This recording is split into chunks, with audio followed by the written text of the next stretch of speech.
All right, all right. What is good, everyone? What is good, everyone? OJ here. Welcome back to the stream. Hope all of you guys are having a great day. I already see a bunch of homies rolling through. See Lingering Will. What's up, Lingering Will? Fresh back from his trip from Japan. Let's go. You can tell me about that in today's stream. We also have the one, the only, the Dior, the General Zamora. Dior, General Zamora. Skywalker. We're going to go do shoutouts. We're going to just get right into shoutouts, guys. Right into shoutouts. Skywalker in the house. Let's go. Jeff Shadow. What up, Jeff Shadow? Ego Maniac is here. What's good, everybody? Welcome. Rags to Riches. Early stream today. I got some stuff that, I'm still doing family stuff. I've got like one more family / acquaintance event that I gotta go to. Then I'm done. I've been doing family stuff. I've been doing parties and hostings literally since November. From November all the way through every single weekend, every single week, there's something new. That's why I haven't been on the Spawncast in forever. Let me put on my glasses here. That's why I haven't been on the Spawncast in forever, is because, or since November, is because every weekend I've had stuff that I'm doing, and I got sick as well. My voice is just recovering. Got myself some nice Grookey Gang elderberry lemon ginger tea to help deal with that. So it's just been one thing after another this past month and a half or so, but it all comes to an end today. I got one more thing that I got to do today, and then I am off. I am clear. I can edit and relax, and I can, be back on the Spawncast when that comes back. I can do everything that I can go back to normal. I can go back to normal after this. So yeah, man, it's crazy. General Zamora is here. What's good, General Zamora? Daniel C. Michelle SF666. What is good? J Will presents. Hey, happy birthday. Michelle, happy birthday to you. Good stuff. Sean Starlight is here. What's up, Sean? Welcome. Dior, of course. Epic Globster. What is good? The Great Wah. Dan Dips. Dan Lee. The man, the myth, the legend. Sorry that we didn't do JoJo Friday yesterday, guys. I just was feeling sick. I was tired. I was feeling sick. I just wasn't up to it. I slept. I was just not feeling well. So this, like I said, this sickness that I got, it definitely hit me. I'm pretty sure it was a pretty heavy one, guys, because I knew instantly when I got it. Instantly, like it started attacking me instantly. So I knew I was going to be in for a good, near 2-week battle. It's about a week and a couple days since I got this. I got it last Wednesday. So yeah, so I've been battling it ever since. But it's in the last stages here. Like it's in the last stages. Hey, what's up, Lingering Will? Welcome. You're on your 4th cup of coffee? Yeah, man. Wake up, baby. OJ, it's like you hit puberty for a second time. Yeah, you should have heard my voice like a little bit ago. My voice was like this. Dude, I could barely speak. Like, this is actually better. Like, significantly better than what it was like a few days ago or last week. Dude, it was bad. So, I've got a little bit of color back in my voice. Like, I can hit some of my highs and some of my, my mid-tone pitches that I usually do for my streams. But man, like, it was really bad. So yeah, this is bad, but man, it was way worse than this. That was the funny thing about it, that was the funny thing about it. But yeah, like puberty for a second time. Yo, Justin with the Fergie Dono. Hey, how's going? I got one more Christmas today. Hope the stream is great. Can I get lava scarves and red hot blargs from Yoshi Crafted World? Yeah, absolutely. Lava scarves and red hot blargs. Okay, shout outs. There you go. Thank you so much for the $3 dono. Big love to Justin starting off the dono train. Thank you. I appreciate that, Justin. You are now the new Hokage student and striking that first ninja blood. Let's go. Thank you for the big 3. Anyone has 3 or more, you can type or pass it, my man, Justin. Full extensions should be going today. We should have that today, guys. I want it to start early enough to where I could, because I do have some stuff that I got to do later. But yeah, I'm right with you there, Justin. Like, I've got one more holiday thing to go to, then I'm done, man. I've been hosting people and I've been attending to people for a month and a half. I am exhausted. My wife is exhausted too. So we both just want to take a break, relax after. We got one more thing. And even for this thing, we don't got to do anything. We just got to go there, show up. And it's earlier in the day. So it's not like I got to be there like all night, you know? So I'm ready, man. I am totally ready to just relax after this. So yeah. I'm looking forward for it to be over. The holidays. This one's stretched, man. This one's stretched. Hadouken! Hey, shout outs to Dan Dips with the $2 dono, chipping in. Appreciate that. Getting us to 5 on the board, 10 more. Got that first 15-minute extension. Shout outs to Dan Dips. What's up, Paul Gale Network? What's good? Let's see here. OJ, I was right about Chat GPT edition. Chat GPT edition 33. Well, I mean, there were some placeholders that they removed shortly after launch. So, I mean, like, you were like, yes and no, you were right about it. You know, yes and no. I don't know. Maybe they're hiding more that they didn't talk about, because it does seem somewhat implausible that they can make that quality of game with that small of a team. So they might be lying about other things, you know. We don't know. I think a lot of developers are just going to stop saying that they're using AI. They're just going to do it in secrecy and just not talk about it. Level 5 Games was like, yeah, we're using it because, you know, like, it's a tool to use. It's not, when you start bringing up, like, it's a tool, like a knife, it can be used to kill people, but then you can also use it for cooking. That's when, you know, you're like, you know what, screw you guys, I'm doing whatever I want to do. So yeah. DJ OJ, play funky Castlevania beats. All right, I got you next. You didn't have to donate again, though. You already donated once, Dan Dips. Thank you for the combos, though, guys. Lingering Will coming through with the Chat GPT, Expedition 33.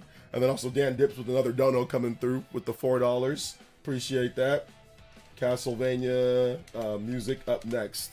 And Dan Dips, that actually does make you the Hokage with the $4 total. So just edging out my man Justin. At the top, anybody does 4 or more total, you can beat up my man Dan Dips at the top of the board. Thank you so much, Dan Dips. Appreciate you, fam. Finally completed Pokedex Mega Dimension. Nice. Let's go, Epic Lobster. Let's go. I like that. That's some good stuff. It's got some Castlevania jams. Finally completed the Pokedex. There you go. Legendary. Finally get Dragon Quest 1 and 2. Yeah, I got back to Trails in the Sky. I've been playing a ton of Trails in the Sky. I've put like another maybe like 10 plus hours into Trails of the Sky. So I'm enjoying it. Or near 10 hours maybe. I haven't counted, but I've been playing a lot of it. I got 2 Digimon, Time Stranger, and Trails in the Sky first chapter. Yeah, you guys can let me know about your Christmas hauls too. If you got anything for holidays or Christmas, let me know about that. Let me know. Alright, I'm not as big of a fan of this song. Alright, here we go. This one's better. Let's see here. Shout outs to Paul Gale. Hey, what's up, Killer Ninja? I bit the bullet, bought myself a 512GB SD Express card for Switch 2. Finally bought Expedition 33, bro. Got Persona 3 Reloaded on Switch 2. Oh, Reload on Switch 2. Nice. Let's go. Hey, what's up, Elias? Welcome to the stream. How you doing today? Big love. Minato says, I had a terrible flu yesterday, but I feel much better. Okay, so a terrible flu yesterday, but you feel much better. That's a quick turnaround from a terrible flu, so I'm happy about that for you, Minato. Let's go. Rodal says, what's up, everyone? I want to work out, but I've been super busy these last 2 weeks. I've had negative motivation. I haven't been able to work out much either, so that's just kind of how it happens with the work and the holidays and all that. You don't really have much time, so just really get at it before the end of the year and then carry that over to next year, Roadhouse. So yeah, I'm not against AI at all because I love to embrace both organic and AI life equally. That's just my take. It's just AI life. This is not Mass Effect. It's not like the Geth are running around here. But I feel you, Sean. I got the big roulette squishmallow for my daughter. Yo, what? Bro! Lingering Will, what is going on? 200? What? Bro! What? Number 1 Bleach vocal please. That's too much, fam! God dang! Lingering Will with the blast supporting the Elite Ninja Village. Lingering Will, don't worry. The room will be debuted at New Year's. So we are going to do some cool stuff. Like I said, I went with the classic OJ look, but with some nice little fine tuning in there. Simple, clean, but nice. So you're going to like it. You're going to like it. Big love to Lingering Will, blasting and supporting the stream. Yo, I really appreciate that. Because, you know, the views were down this all past couple months, if I just want me to be honest. But I appreciate you guys coming through. Everybody here, the Elite Ninjas, you guys are supporting the stream. I appreciate you guys. That's why I'm going to go even better and harder in 2026. That's why I wake up and I feel sick. I still come here and stream. It doesn't matter. It doesn't matter how I feel. We out here. And that's why I do it. I do it for the Elite Ninjas. Thank you guys so much. Shout outs to Lingering Will with the huge dono.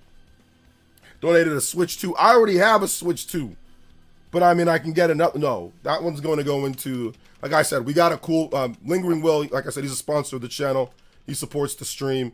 And I got some cool stuff. Like I said, I got my room. That's pretty much finished, but I kind of want to debut it during my New Year's live stream. So, like I said, it's nothing too crazy. It's not like a future. It's classic OJ, you know, with the shelf and the games, but it's, you know, it's put together. It's okay. I think you guys will like it. So, you know, limited green screen. I might use green screen, but it's going to be a lot less than I used to use green screen, you know, a lot less than I used to use green screen. So shout outs to Lingering Will. Yo, we just blasted past every single notification. Should we do? Let's do it all one by one. Here we go. Overclock Buster! Overclock Buster. There we go. Boom. Straight into the 1 hour extension. Boom. Straight into boom. Straight into limit break. Oh snap. And then straight in, even though we didn't have it yesterday, we still gonna do it. The JoJo Friday. This man just blasted us through every single notification in one go. Shout outs to Lingering Will, man. I appreciate you, fam. Salutes. Yes, I'm gonna play the number 1 from Bleach. Number 1 Bleach. I don't care if it gets me a copyright. That's okay. We out here.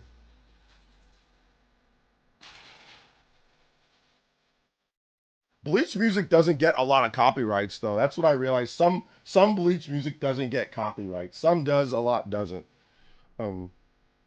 So, number 1, we out here. Yeah, yesterday I went to the hospital, gave me tons of medication. Oh, you went to the hospital. In America, if you have a flu and you go to the hospital, you'll be waiting for like 10 hours. Literally, I was Lingering Will. I don't know if you were here. I think you knew this, but I don't think, no, you weren't there that stream. But I literally was dying from a stomach virus, from food poisoning and a stomach virus. And they told me to go back home and wait like 10 hours to see them. I went there at 1 o'clock. I didn't get seen till like 9 p.m., like right before they closed. And I'm literally like squirming and almost dead from a stomach virus. In America, like depending on like what insurance you have and where you go and where you are, they'll just tell you to wait. And if you die, like, oh well, you know, like, so the fact that you actually they admitted you and you got medications, America, they'll be like, you got a flu, go back home, go take some over-the-counter drugs and you'll be okay. Like literally I was dying. I ate undercooked shrimp because I'm stupid. And I ate undercooked shrimp and it was like legitimate. I ate a lot of it too. And it was bad. My stomach was about to implode.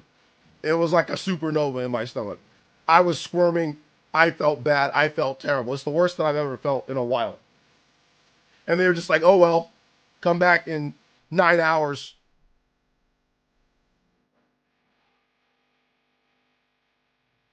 So yeah. Shout outs to Adam Carson. Thank you for the tune in tier pledge. I appreciate that, my boy. Thank you so much for the tune in tier pledge. Let's go. And then I was there when they finally saw me, Lingering Will. When they finally saw me, they gave me a tonic. It literally took like, first of all, they made me do a urine test. Then they made me wait for another 45 minutes. And then they gave me a tonic and I drank it and it was done. That was it. And I felt better instantly. I'm like, couldn't you guys have just dropped that tonic and give it to me before? I'm not dying. Oh my goodness. Bro, I know it's bad. I studied in NYU. I got sick once, paid like a shitload of money to see a doctor. Yeah. Yeah, if you don't have insurance, then it's even gonna be worse. You know, so yeah. It's crazy. Hey, what's up, Yak Diesel? Welcome. Give us some zombie tech pad. Hey, what's up, zombie tech pad? Milano said, okay, there wasn't that many people there. Okay, yeah. There wasn't even that many people there at the clinic that I went to, but there was enough. Hey, good night. Hey, what's up, man? Welcome, Devar. How you doing today? What were you guys' favorite games of 2025? Let me know what your top 5 games were, or top 10, or whatever your games, like your favorite games were of 2025. Let me see how it compares to my list. Shout outs to Adam Carson, though. Thank you for the tune-in tier pledge. Let's go. Combo breaks from here on out. Big love to Lingering Will, man. I really appreciate that support, brother. What brand is your gaming chair? Secret Lab. Secret Lab. There are some that I hate AI. I think AI is bad. Some that love AI. I think AI is good, and a mix of love and hate AI. And then I think it's organic and have embraced the light and the dark side. All right, that's fine, man. It's all good. You're allowed to think what you want. What's up, Mr. Davis? Welcome, man. Your mom wants to talk to me about something. Your mom can email me, definitely. Like, give her my email. PlayerEssence30@gmail.com. I'll talk to her.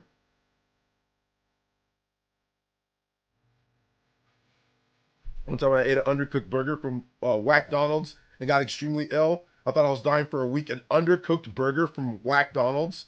So, I mean, okay, McDonald's.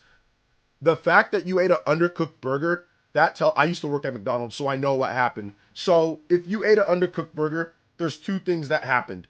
There's no way that it was a thin patty burger. So if it was it wasn't a McDouble or a cheeseburger, because those are so thin, it would be hard to undercook it because of how they cook it. They press this thing and it flattens the burger, so it cooks it as far through. So it must have been a 4-to-1. That's the bigger, thicker patty. And if it is undercooked, because it is slammed to make sure that it's not undercooked, that's why McDonald's burgers are so thin.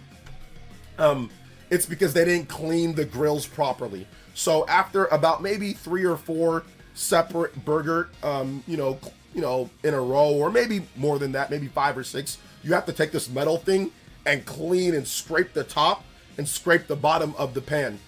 They must have just not done it for a burger to be undercooked at McDonald's, because that is like their top priority, is making sure that it's not undercooked at McDonald's. So I don't know how. I mean, it had to have been an unclean grill, because like I said, the things come down and they slam the burger, and like they go like they slam it to where it's not undercooked, at very, very high temperature. So yeah. Yeah, that's what I'm saying. Like, if it was undercooked at McDonald's, there was a severe, it must have been a thicker patty, and there must have been an unclean grill. But they don't even really, I don't know how, do they still serve those big, thick patties anymore? I'm not even sure if they do. This was like it was like 15 years ago. Okay, yeah. It must have been like a Big and Tasty or something like that. And they didn't clean the grill properly. Bought a soundbar for your TV. Nice, let's go. It snowed like crazy here in Jersey, so I'm going to be shoveling while I listen. Nice, Epic Lobster. Well, not nice. Lingering Will with the $2 dono. Did you ever play Fight Stick on Switch 2? Play with the Fight Stick? No, I never liked using arcade sticks. The only time that I used one was like on the NES, like with the NES Fight Stick that my dad bought me back in the day. but I never actually like used a fight stick for Switch or for any modern platform. I never liked them. So yeah, I'm not a big fight stick person. Not a big fight stick person.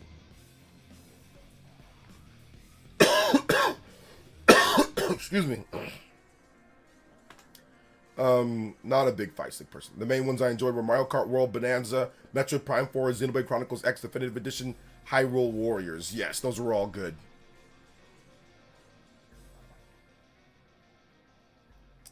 Excuse me. Oh, sorry about that, guys. Those are all very good. Top 5, not in order. Metroid Prime 4, Trails in the Sky, First Chapter, Hades 2, Clear Obscure, and DK. Yeah, I did switch to only list, but Clear Obscure might have been or probably is my #1 game for this year. Probably. I don't like, it's between Donkey Kong Bonanza and Clear Obscure, and I'm probably going to give the edge to Clear Obscure. I might make another video of my top 10 games, or just like my game of the year, where I give like my actual, here are my game of the year, like top 5 and why. So yeah.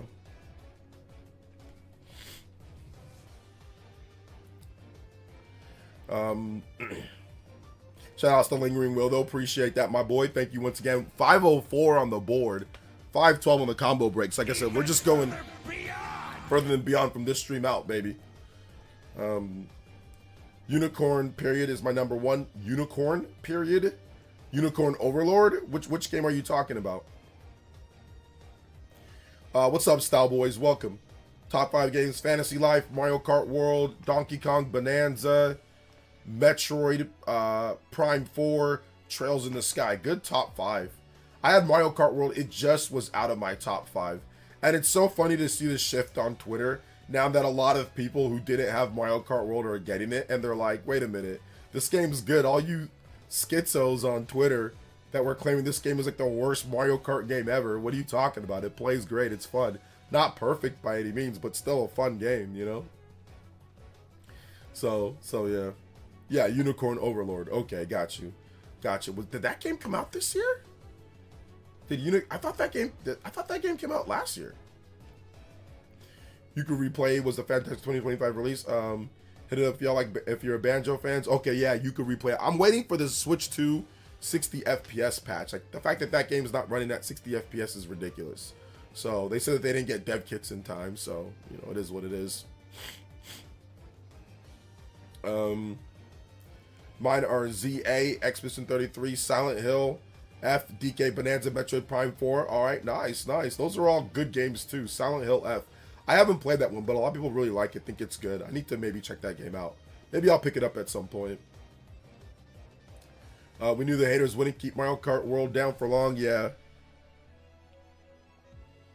It's funny to see people talk about it now at this point. A lot of people playing it, posting clips, you know, knockout tour stuff, you know, so. My favorite games this year, not in order: DK, Trails in the Sky, Age of Imprisonment, Silksong, Xenoblade X, Pokemon ZA, Prime 4, Mario Kart World. Nice. Let's go. What's up, John K? Welcome to the stream. How you doing today, brother? Where's Sonic Racing now? Forgotten. I mean, I think people still, I mean, it's selling okay. From what I understand, like on Amazon, it's still not, like, obviously it's not in the Japanese charts anymore. But it does seem like it's selling decently in the US at least, so. It was last year. Damn, 2025 went fast. Yeah, you didn't play any games this year, Elko? Like, what were the games this year that came out that you played? Expedition 33? Okay, there you go. Let's hear. Hey, what's up, John? Happy holidays, though, man. Happy holidays. Thank you for coming out to the stream. How you doing today? How are you doing? We're talking about our favorite games of 2025. So if you have your game of the year, you can put your game of the year. Put that down. Sorry. Give me a second, guys. Sorry.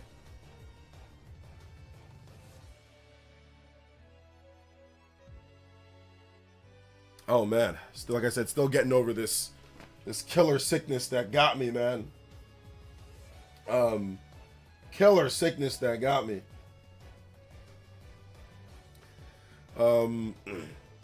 Catching up on solid backlog. Hey, there you go. Me too. Trails in the Sky for me. That's in my backlog. catching up on that. Definitely. That game's pacing. It's a slow pace and a lot of weird, not weird, but a lot of seems like inconsequential little things happen in that game. You know, so I'm just kind of catching up on that and playing it as much as I can. Huddy with the $5 dono as well. What's up, Huddy? And he says, my personal favorites, Claire Obscure, Silk Song, Monster Hunter Wilds, Final Fantasy Tactics, Metroid Prime 4. Can I get some Skies music? Yes, you can. Shoutouts. Also, Lingering Will, if you want any other music, let me know. You don't have to drop a dono again, Lingering Will. Just let me know what music you want, and I got you throughout the stream. Skies of Arcadia. How about the battle theme? It's a good one. Yeah, backlogging. Definitely backlogging. Backlogging for me too, you know. Backlogging for me as well. Shout outs to everybody. Appreciate that 517 on the combo board. Hey yo, we are out here. We are going. Every single time we get a dono, it's just going further beyond, baby. For sure, been on Expedition 33, Silk Song, Bonanza, Xeno X also, nice. Bonanza is my game of the year. Nice, let's go Bonanza. I didn't play much that released this year, mostly backlogging. Oh man, nothing this year? Backlog is crazy between Switch 1 and Game Pass. That's why I don't have Game Pass, because Game Pass just puts a massive backlog that you'll never actually finish. So there's no point in doing Game Pass, for me at least, for me. Because I just don't want a massive backlog of games that I'm constantly renting, essentially, till the end of time. So that's why I don't do Game Pass, because I just know it's going to be bad for my mental health. You know, and then those achievements that pop up, that's even gonna make me my you know, my OCD or whatever. It's just gonna make me pop up. That's why I stopped caring about achievements, because it just takes longer to beat games when you do that. So that's why I don't care for achievements anymore. That's why I don't do Game Pass, because it just creates an instant backlog of too many games, plus all the games that you want to play on PlayStation or Switch or PC or whatever. So I don't do Game Pass because of that. Fast Fusion was great. ZA was fun but disappointing. Oh man, I love ZA. I thought ZA was fantastic. I beat the game though. I don't know if you beat it or not, but yeah, I thought ZA was actually really fun. Those are my top 3. Kamehameha. Gotta love Dragon Ball Z, dude. Dragon Ball Z is goated, dude. It's such a great game. Such a great game. Game Pass just has you flicking through things and then you start playing so much one gets taken off before you can finish. Yeah, that also happens too. Kirby Air Riders, Yakuza 0 Director's Cut, Dragon Quest 3 HD 2D Remake, nice. Nintendo Switch 2 sales were not doing well this holiday, but it was like in June, something Switch 2 is still selling well. Do you think it's true or sales bad? The sales are pretty good. It's still probably going to end the year as the best-selling system of the year, or obviously one of them. And I think Nintendo's still going to hit their goal. Sean, check out my video. I actually did a Japanese sales update. But I think some people are just saying that because of 1 month in November here in the US. The sales hit a 30-year low between all the systems combined. So some people are looking at that and saying, oh, well, it's not selling good because of that. But that ignores October, which it sold good. It ignores, obviously, November was still very good for sales overall, for Nintendo at least. And then, of course, it ignores December, which Switch 2 is also doing good from what I'm tracking. So I'm tracking that the Switch 2 sold around maybe 15 to 16 million units in its first 6 months. So they're right on track to sell their 19 million from my sales tracking. We'll see what Nintendo says in February, though. So we'll find out in February. So we don't even have to speculate. Nintendo will tell us the sales numbers in February. So we'll find out then. We will know. We will know how good or not it's doing. So I'm guessing, though, I'll be right, because I'm always right about these things. Let's see here. Game Pass. I already read that. Let's see here. I'm glad Nintendo doesn't have achievements. I would like a star system for games you've completed, though. I think that would be good. Like, if you've completed the game, you get like a little thing that says completed, you know, something like that. I think that'd be good. I would enjoy that. Let's see, 100% ZA, it's fun, but should have been better in some ways. ZA is the first Pokemon game I 100%ed. Okay. Yeah, gotcha, I got you. I mean, every game could be better in some ways, obviously. But I mean, yeah, if you 100%ed it, then, I mean, obviously, like you said, it was fun, so. But I mean, yeah, the graphics, I'm guessing the graphics could have been better. That's really what you're talking about, right? And I agree with that. All I really played this year were Prime 4, Mario Kart World, Battlefield 6, Mega Bonk, and probably something else I'm forgetting. Yeah, most people don't play a lot of games for the year. That's the funny thing. not in order. Mario Kart World, Donkey Kong, Bonanza, Metroid Prime 4, Air Riders, Legends ZA, Tony Hawk Pro Skater, Death Stranding 2, Borderlands 4, Monster Hunter Wilds. A lot of variety there.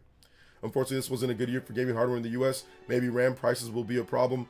I disagree. I think for this year in the U.S. the sales were pretty good overall. I think people are taking November and stretching that across the whole year. But in terms of Switch 2 for game sales, it was actually incredibly good. The fastest selling system of all time is still, even at this point, overall worldwide, and one of the faster selling systems of all time. If you compare it to Switch or compare it to PS4 or PS5. So I disagree with like it being like for the whole year. I disagree.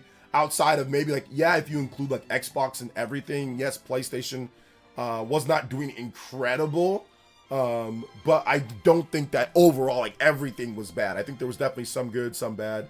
But we'll see about next year for sure. I think next year is going to be better when it comes to game sales, because I think there's going to be bigger games across the board. So yeah, because GTA is coming out, so I'm pretty sure PlayStation 5 sales are going to get another huge spike at the end of the year. They'll probably run sales and discounts as well, deals. So I think PS5 sales are probably going to do good. Could outsell Switch 2 again. We'll see what Nintendo has at the end of the year. So I'm pretty sure next year will be better. Let's see here. I like ZA. I've been really enjoying Mario Kart World. Yeah. RAM price is definitely going to raise the price on everything soon. We'll see. I mean, I know people have been saying that, but I'm not sure how. I'm not sure what deals Sony and Nintendo and Microsoft have with these companies. So I just don't know exactly what's going to happen because of the RAM prices. So we'll see. Lingering Will with the $5 dono and says, hey, I 100% in Legends ZA, but I couldn't find any decent reviews of the Mega Dimensions DLC. What's up with that? Yeah, I don't know. I think the Pokemon Company did not give out the Mega Dimensions DLC reviews. I'm not sure if they actually gave out review copies for that. And the people that did play it maybe were upset because of the price. So, so yeah, I'm not sure. I didn't get a chance to play it either, so I wasn't able to review it just because I had to move on to other games. I had to move on to, after Pokemon, I had to get right into Hyrule Warriors, and then after Hyrule Warriors, I had to get right into Kirby. Then after Kirby, I had to get right into Metroid Prime 4, and then I have to go back to Trails in the Sky. So I haven't been able to get to the Mega Dimensions DLC yet. Lingering Will, but yeah, I'm guessing that's the reason why maybe there wasn't a lot of review copies out there, and Nintendo just decided to, maybe they didn't get as many review copies thrown out there for some reason. Shout outs, thank you so much for the $5 dono though, man. I appreciate that. Finally finished the second playthrough of Metaphor. Gameplay's fun still, but not feeling the story. Great gameplay. Yeah, I'll still have to disagree. I think the story is absolutely incredible, and I cannot wait for what's next. Speaking of Metaphor, let's go. Johnny on the spot. I disagree with that vehemently when it comes to that, especially because you said Astrobot story is good. So I have to disagree completely with that. I mean, if you think Astrobot story is good, then I have to disagree with you saying Metaphor story not great. Let's see, wasn't November sales on Switch on par with previous months? Yeah, it was pretty much on par. Yeah, pretty much on par. With previous months, yes. Actually, I think it actually might have been better than every month but the launch month when it comes to November. So yeah, that's from what I understand. Let's see here. But it's all good though. Hey, I feel you that you beat it twice, so I can't sit here and say that your opinion's not valid for how you feel. I can't sit here and say that. Hey, 1426. So listen, I respect it because you played through it twice and you still aren't feeling it. But I mean, like I said, you said that Astrobot story is good, so I'm questioning your story interpretation. Maybe you should watch a retrospective. Maybe you're not understanding everything with the story. Maybe you should watch a retrospective. Or like a story explained. Wasn't November, but then again, a lot of people also feel the same way as you. There's other people that feel the same way as you, so maybe you don't have to do that. Maybe you completely get it. I'm curious what they'll make Switch 2 exclusive Pokemon. When they'll make Switch, that's already been revealed, Huddy. Next Gen 10 Pokemon is going to be exclusive to Switch 2, so that was in the leak, the big Pokemon leak that happened earlier this year. That was in the leak. So that's already been revealed. Next Gen 10 Pokemon is going to be exclusive to Switch 2, so that was in the leak, the big Pokemon leak that happened earlier this year. That was in the leak. The big Pokemon leak that happened earlier this year. Pokemon Wind and Waves. I don't know if you you can watch my video on it. Just look up Pokemon Gen 10 leak. I made a video on it, so I covered the leak stuff. I didn't show it, but I actually saw Pokemon Gen 10. I mean, I can't obviously, like, you know, copyrights, but I saw it. Like, I saw Pokemon. I mean, it's out there if you want to see it. It's definitely Switch 2 exclusive. It's listen, the graphics aren't incredible, but they're still working on it. But I absolutely saw someone scrolling through, and like they were modeling or they were looking at like the water in the game, and like there was like a whale lord, and there was like a couple other, I think like a Manti or that manta ray Pokemon, and I think there was a love disc. I don't remember exactly. But yeah, it's absolutely a Switch 2 exclusive. Like, I don't think the graphics weren't Switch 1, so I mean, I don't think it looks like significantly better than any Switch 1 game from what I saw, but like obviously it looks significantly better than the Pokemon games on Switch 1, you know? So yeah.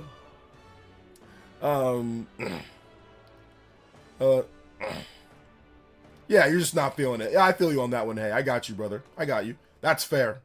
Yak Diesel with the $10 donos is between my massive Magic Knight Rebirth purchase and my insane backlog. I will not be collecting much in 2026. Yeah, take a break. We'll probably buy 5 games before my Panzer Dragoon Saga purchase on June 30th, 2026. Let's go. Yeah, take a break from that one. Yak Diesel, kind of reload a little bit. A Persona 3 reload. Thank you for the $10 dono, yo, JoJo boys in the chat. We didn't do JoJo Friday yesterday, so I mean we can carry it over to today if you guys want.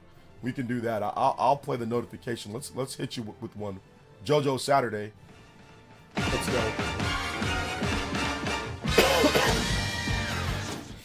Let's go. Thank you so much, man. Appreciate that. Yak, you get a Yak Diesel. Let's see. Hands down, it looks great. Yeah.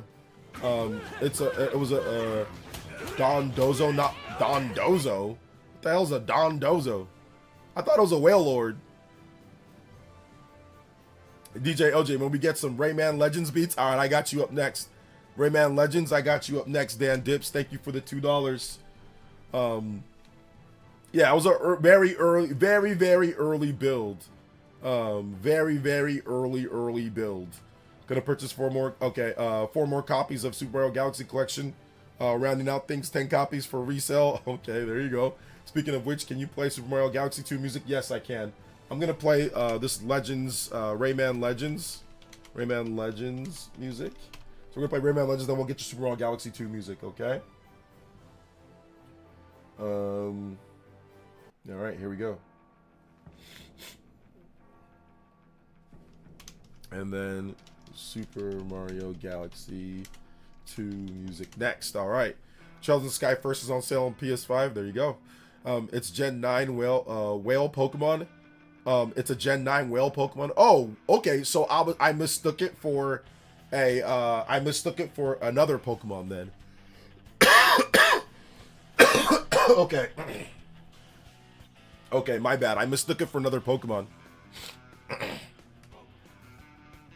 For Pokemon, I just want a good art style and resolution and frame rate. Voice acting would be really nice, but it seemed allergic to VA. Yeah, I don't know. I think the leak, I'm not sure if the leak said that there will be VA or not, but I'd be surprised if there wasn't some form of voice acting, even if it wasn't like in a limited sense, like Trails in the Sky, right? Like Trails in the Sky has some of the weirdest voice acting I've ever seen. Some scenes, some characters aren't voiced, some characters are voiced. So I wouldn't be surprised if they did like limited voice acting, like maybe like major cutscenes, like Breath of the Wild, where there's like, you know, major cutscenes are VA, and then a lot of other stuff is just text. So I wouldn't be surprised if they did that for this upcoming one. So yeah. Don Dozo. Okay, Gen 9 Pokemon. Okay, I mistook it then. Justin with the 3. It's going to fun at my mom's place today because my sister and her fiance play Mario Party against me and Catalan for a Jamboree trophy we got online last year. Catalan won. Oh, nice. All right, you got to win this year. You can't let somebody else beat you, Justin, in this game. Come on, man. You can't let somebody else beat you in this, dude. You can't do that, Justin. Shout outs for thank you for another 3, brother. I appreciate you. I haven't played a Pokemon in 30 years. I'm wondering if the game is too big for Game Freak. All 700 Pokies every game. Maybe Game Freak should limit per gen. I mean, they already do limit. Like, there's a lot of Pokemon games that have less than that, you know. So, and it's still, people still have some issues with it. There's still some issues. So I don't think that's the case either, because Pokemon Legends ZA doesn't have anywhere near 700 Pokemon. Ball Guy said voice acting. Yeah, I wouldn't be surprised if there was some limited form of voice acting in the next Pokemon game. Maybe like during cutscenes. Like, I don't think it's going to be fully voiced like Fire Emblem Three Houses or something like that. But I think it's probably going to have some limited, like during cutscenes. Yeah, it's going to look better than Scarlet and Violet. Based off the leaks, I mean, the leaks that we did get for Wind and Waves, it already looks better than Scarlet and Violet. I mean, you can just tell that it's more advanced. It looks like they're using a new engine called the, it's like Pokemon Gen X engine.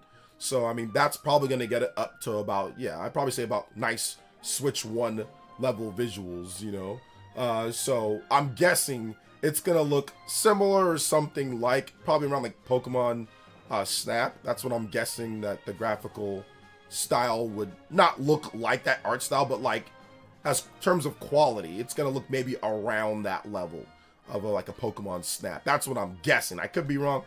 But based off of the leaks that we got, the new engine, the leaks that we got, it does seem that way. It's really funny. He has no voice acting because the most TV anime feeling Pokemon game. Yeah, exactly. So I think he'll be there. This time coming up. Let's see here.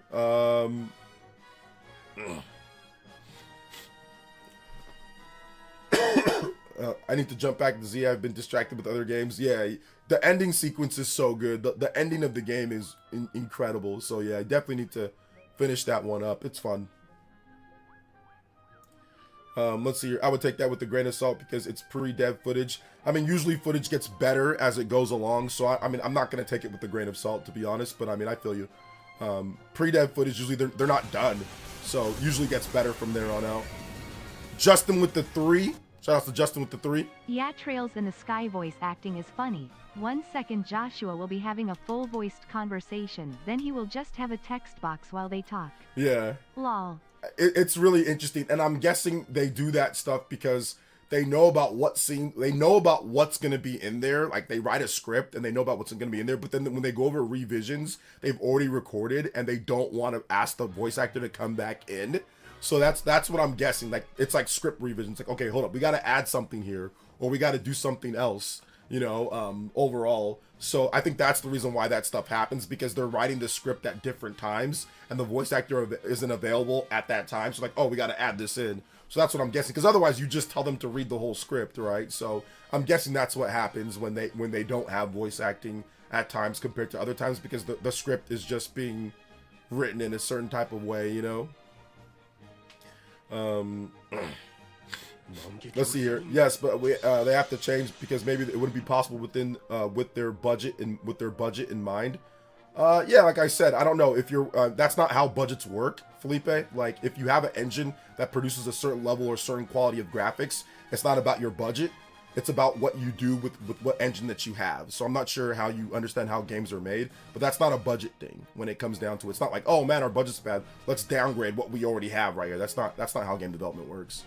Arkham's Grim with the 7 months. Tune in tier pledge. Thank you so much, Arkham's Grim. I appreciate that. Love to see a Poke game from Retro or Monolith Soft. Retro cannot make a Pokemon game. Monolith Soft, that'd be interesting. I think probably helping out support with that would be good, but Retro Studios definitely cannot make a Pokemon game. Let's see here. Metaphor is the same, which is funny. So the third act has no VA. Yeah, it's kind of interesting, like I said, because it's probably because, once again, they have to add stuff to the script, and they can't bring the voice actor back in, so they just do text. So yeah. Metroid, in terms of Metroid Prime isn't popular in Japan, so no Metroid Prime games sell well in Japan. So that's the reason why it's not in the top 30, because Metroid Prime doesn't sell well in Japan. Never has. 2D Metroid is a bit more popular in Japan, so when the next 2D Metroid game comes out, I mean, you'll probably see it in the top sales for a bit, like Metroid Dread was. But Metroid Prime, that never sells well in Japan. All the games don't sell well. Yeah, I would probably say Monolith Soft can help out with the open world. I don't think they're going to make a full Pokemon game just because they don't need to. But like, yeah, but Retro Studios, they're not gonna make a Pokemon game. That doesn't even make sense. They've never made anything like that. Donkey Kong is definitely more popular in Japan than Metroid. That's 100%. That's 100%. Donkey Kong's always been more popular in Japan than Metroid. Donkey Kong games have always sold better in Japan than Metroid games, especially Metroid Prime to be exact. Donkey Kong games have always sold better. So no, that's false. Let's see here. LJ had to downgrade Scarlet and Violet when it came to the downgrade Scarlet and Violet when it came to the buildings. Yeah, that wasn't based on budget though. That was probably based on time. Call me crazy, but I want Monolith primarily working on their own IP. Give me the next RPG they're working on. Exactly. That's why I say they're not going to make a Pokemon game, because they have their own IP that they need to work on. Then they also work support. That's why I said it'd probably be better for them to work support. Maybe. But yeah, I don't see them, like, we need Xenoblade. We need, you know, the next Xeno game or the next new IP. We don't need them working on Pokemon. Like, that doesn't make sense. Let's see here. I hope we get a Switch 2 update for Dread. I hope so too. That'd be so much fun. I really hope that we get a Switch 2 update to Dread. Serious question. Are there any first-person shooters that are popular in Japan? Do Japanese gamers play first-person shooters? No. Like, most first-person shooting games are not popular in Japan. I can't think of a single first-person shooter that actually has had widespread, like, massive success in Japan. They just don't really play first-person shooters or first-person games in general. So, no. The Call of Duty games, those sell terrible. Titanfall, none of the games that do well here that are first-person do well in Japan. It makes a lot of Japanese gamers get nauseous, and they don't like that type of violence, like the first-person shooting type of violence. So, yeah, it just doesn't sell well in Japan. And just cultural preference. What's new with the Switch 2 sales? In Japan, that had its biggest week since launch. It sold 221 or 223. I forgot exactly. I think it was 221. Yeah, 221,000 units for the past week. That's the biggest week that they've had in Japan since the launch. So Nintendo stock is getting significantly better. The Switch 2 could finish out the month of December with around, it actually probably will be 800,000 units plus in December, just in Japan alone. So that'd be pretty good.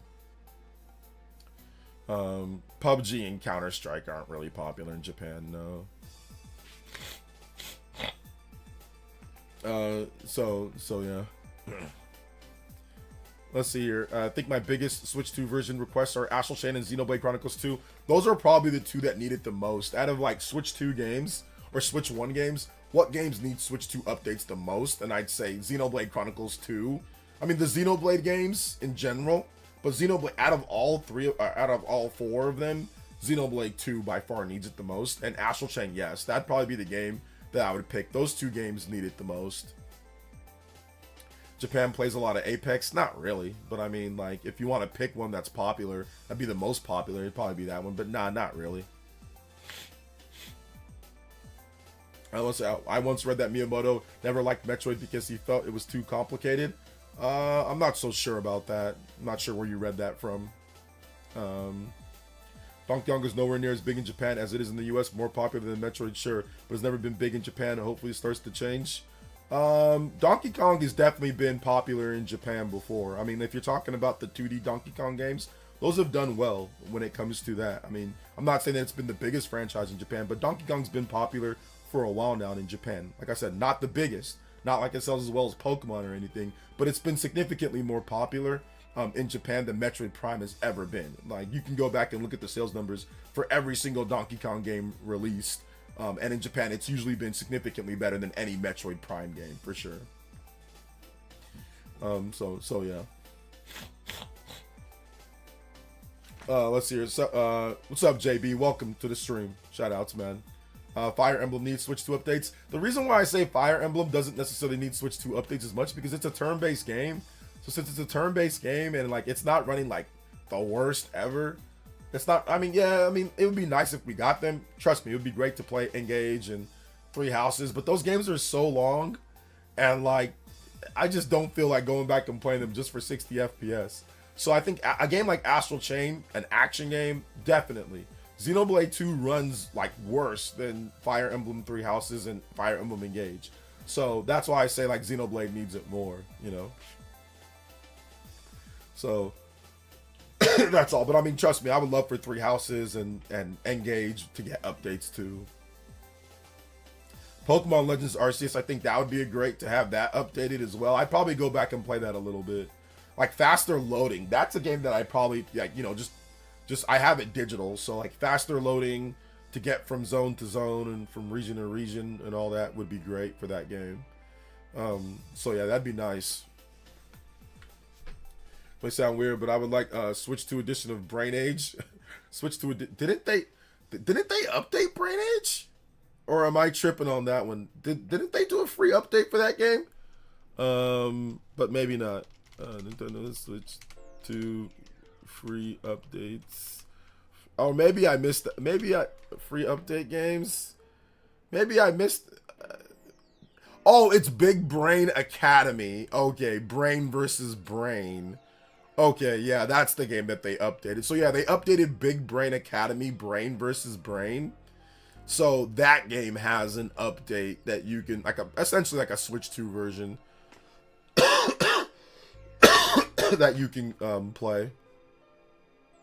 So yeah, Big Brain Academy, Brain versus Brain. That's the game that they updated. So maybe you want to go play that one. Nukem Nintendo. Yeah, close enough. There you go. There's your Brain Age game. What's up, Wound Up Penguin? Welcome. What is good? Let's see here. Buying physical games should get you digital download access. Yeah, they're never gonna do that unless the situation is dire. That's essentially giving you two copies of the game. So that's, yeah, they're never gonna do that unless there's a way to tie that digital download to your system only. That'd be the only way that they do that. But then again, you can just give away or sell the physical copy. So yeah, they're never gonna do that. And like I said, until the situation gets to the point to where it's like how DVDs are or how Blu-rays are, where nobody's buying them and everyone's just doing digital download. So an incentive for you to go out there and pick them up or something. So yeah, there'd have to be something crazy for that, something like that to happen. Like digital download services like NSO or like Xbox Game Pass or PSN would have to completely take over for Microsoft, Nintendo, and companies for say, okay, if you buy a physical copy, you get a digital download. There'd have to be something drastic that happens in order for that to be a thing. So yeah, they're never gonna do that. Like I said, unless something drastic happens. Yeah, it's JCat. Yeah, that Wound Up Penguin's JCat. Let's see here. Oh, never mind. I will get that game, Big Brain. This man's asking for something that's been out. It's been 6 months now that you've been able to get that game, Nintendo or Nukem Nintendo. Oh man, but most Nintendo first-party games run great to begin with. So most of the Switch 2 updates are neat or for third-party. I mean, yeah, definitely. I mean, there's some exceptions. I mean, obviously, ARMS already ran great. Big Brain already ran good. Captain Toad already ran pretty good. Clubhouse Games, Garage Game Builder. I mean, yeah, New Super Mario Bros. But however, Pokemon Scarlet and Violet, that was needed. Splatoon 3 to a degree with the open world hub, but that's not gameplay. Bowser's Fury for sure needed an update because the portable mode ran at 30 FPS for Bowser's Fury for battery life for some reason. So yeah, that definitely needed an update. Echoes of Wisdom for sure needed an update. So Echoes of Wisdom and Link's Awakening, those games needed updates like 100%. So yeah, there was definitely some that needed it. In terms of first party wise, I mean, yeah, I mean, Astral Chain, I mean, you could talk about the Fire Emblem games, Xenoblade games, those still kind of need it, you know, too. So, but yeah, I would say more third party games are probably more egregious at this point. So yeah. Shout outs to Arkham's Grim though. Thank you for the 7 months, if I haven't already stated that. Did I play the Super Mario Galaxy 2 music? I don't think I did. Or actually I might have, but anyway, I'll play it again just in case. Yeah, I did play it, but I'll play it again. Age of Calamity needs it for sure. After playing Age of Imprisonment, Age of Calamity definitely needs it. Absolutely. They can't they tie your physical purchase physical account over the download and sell you physical if you need to deregister first? Yeah, once again, that's a lot of hoops and hurdles to try to tie a physical purchase, because then it kind of kills resale value, right? Like if your physical purchase is tied to your system, what if you want to sell the game again? Then you have to like unsync it, and then it has to be like some type of DRM to track it. Like it's just something right now that they're not gonna do. Covert. I'm just letting you know. I mean, it'd be nice, but yeah, they're just not gonna do that. Not right now, at least. Son and I have been replaying Odyssey for the 100th time. Switch 2 version is fantastic. Yes, Switch 2 version. I'd say that Super Mario Odyssey didn't need it, but it's nice because the portable mode now runs at 1080p, 60 FPS, locked, where before it was like 540p, with dips, and then like the docked mode, you know, it ran at 900p variable frame rate, or you know, kind of waving here and there, and then now it runs at like 4K upscaled. So it's like it's really clean and nice now, you know. So I'm gonna say it needed it, but it's definitely good, you know. It's definitely good. It can get confusing what Nintendo titles do and don't have update, as the ones free updates don't have Switch 2 versions like Odyssey and Splatoon. Yeah, it's a little confusing, but like I said, if you just kind of focus, you can kind of see which ones they'll say, hey, these are free updates. Switch 2 versions are usually re-releases, so those are the games that are re-released, and they usually have new content in them. Free Switch updates usually don't have new content, they're just updating resolution and performance, whereas, you know, games like, you know, Switch 2 editions, those have extra content added in, you know. So yeah. Let's see, never played Odyssey, but I got it for Switch 2. Excited to play that in DKB. Oh, you're in for a treat. Let's see, co-op in Age of Calamity is like 12 FPS. It's unplayable. Yes, I played co-op with my brother back in like 2020 or 2021, and it was literally almost unplayable. I've played co-op in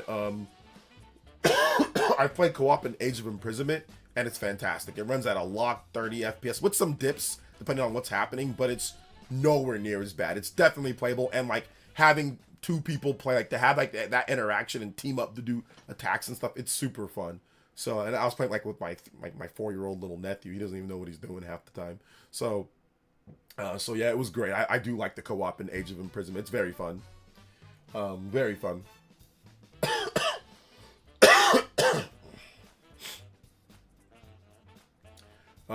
Let's see here. 2026 has to be the year that we get Monolith Soft's cooking, right? I mean, I hope so. I hope 2026 is the year that Monolith Soft really tries to cook on something. So we'll see. Yes, Age of Calamity looks really bad on Switch 2. Once you try, you can't go back. Yeah, I mean, it's actually better on Switch 2. If you play Age of Calamity on the Switch 2, it locks the frame rate at 30s. The resolution is soft, but it does lock the frame rate, so it actually makes it playable in co-op and in single player. So it just locks it at 30 though, so it is playable. I tried it out and I tested it. So I mean, if you want to play Age of Calamity again on Switch 2, you can do it, but I mean, you might be used to Age of Imprisonment 60, but it's definitely significantly better if you play Age of Calamity on the Switch 2 itself. I mean, if you play it on Switch 1, you're going to get obviously the trash frame rate, but if you play the Switch 2 version on Switch 1, or sorry, if you play the Switch 1 version on Switch 2 with Age of Calamity, it runs a lot better. It just forces it to run better. That's just, you know, it just forces it. It's not like they did any patches or anything. Xeno Switch 2 editions is what I'm hoping for, to be honest. I'd rebuy that instantly for full price, no complaints. I would too. But I'm hoping we just get some free patches, updates, you know. So, yeah. What's the highest selling Monolith Soft game? Xenoblade Chronicles 2 at about going towards 3 million. It might already be at 3 million. Xenoblade 2 still sells. You know, every month people still pick up Xenoblade 2. So yeah, it's probably around 3 million units. Let's just say that. Xeno 2 is the best selling Xeno game that we know about. I mean, I don't know where the sales at. We haven't got a sales update for Xenoblade 3 in a long time. I mean, it sold about 1.9 million right off the top. And then we haven't gotten an update since then, so.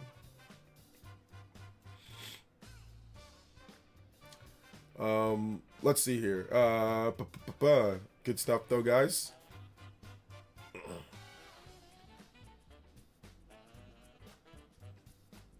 Shout outs to Laker 2020. What's up, Laker?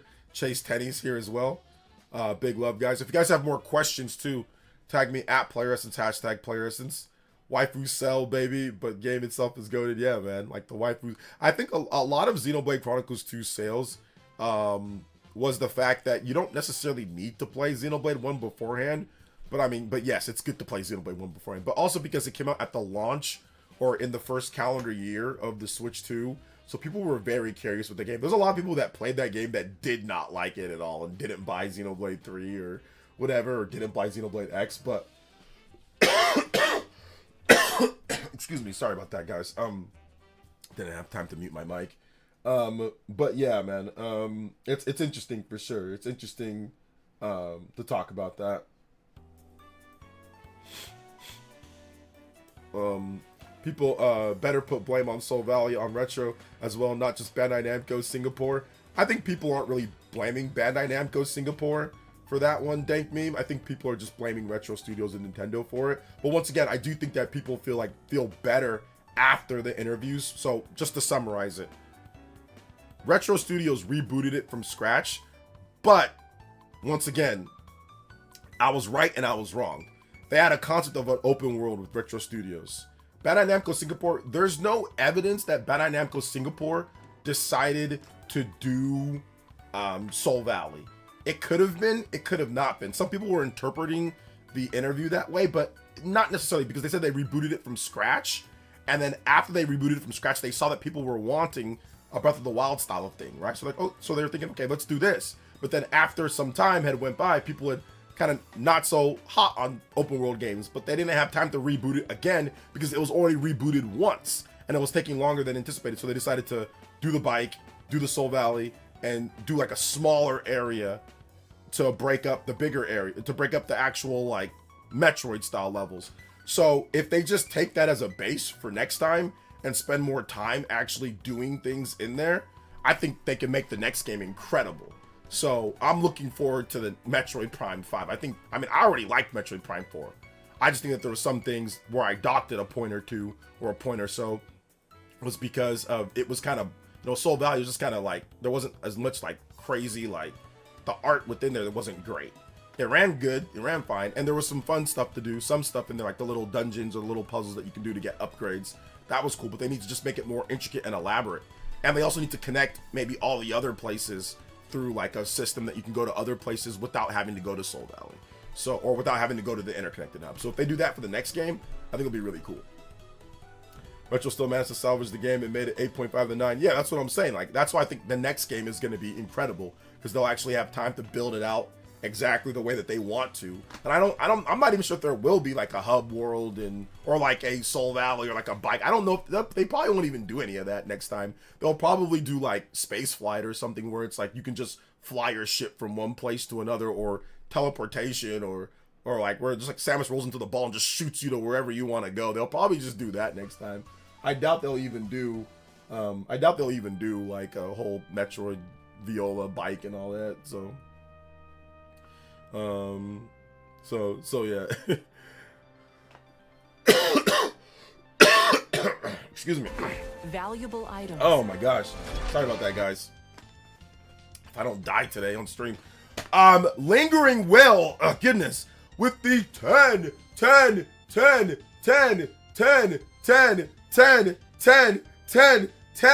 gifted members. If I can speak right now. Yo, Lingering Will, what's good, man?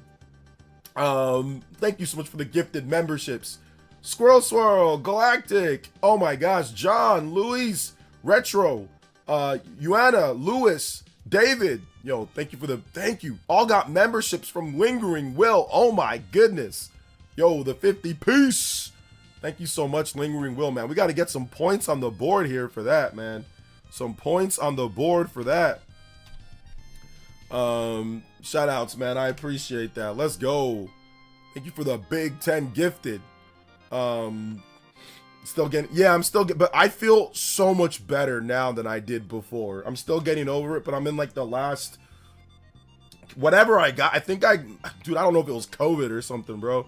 I got something pretty gnarly. I'll be honest, man. It was pretty gnarly. Because I felt it. I felt it attacking my throat instantly when after I came back from Walmart, and I'm like, oh, I got a virus and it's not good. Like I felt it. It wasn't like a slow thing. It was like it instantly. My white blood cells were like, OJ, something's wrong here. Lingering will. I don't know if you ever. I know you said that happened to you one time, but I instantly felt my throat being attacked from a predator, from a virus. I literally felt like it was like Dr. Mario. You know, like those little dancing things. They were dancing, bro. They were dancing right here. I felt it, so I knew it was bad. Usually the cold's like, usually a cold that's not too bad, like, or like a flu or like a COVID or like a virus or whatever, it like slowly kind of creeps on you. This one was instant. Like, I'm like, oh man, I made a mistake. I knew I made a mistake as soon, and I knew it was going to be bad. I'm like, this is going to be bad. The worst ones are when you can feel it instantly and you just know that you messed up. And I messed up, man. I messed up. Shout outs to Lingering Will. Yeah, I don't know what it was, but it was rad. It was definitely crazy. Shout outs to Lingering Will. Thank you so much, man. Thank you so much. I appreciate the big dono, man. Gosh, that's nice of you. Lingering Will's been going nuts today, dude. I appreciate you, fam. Let's go.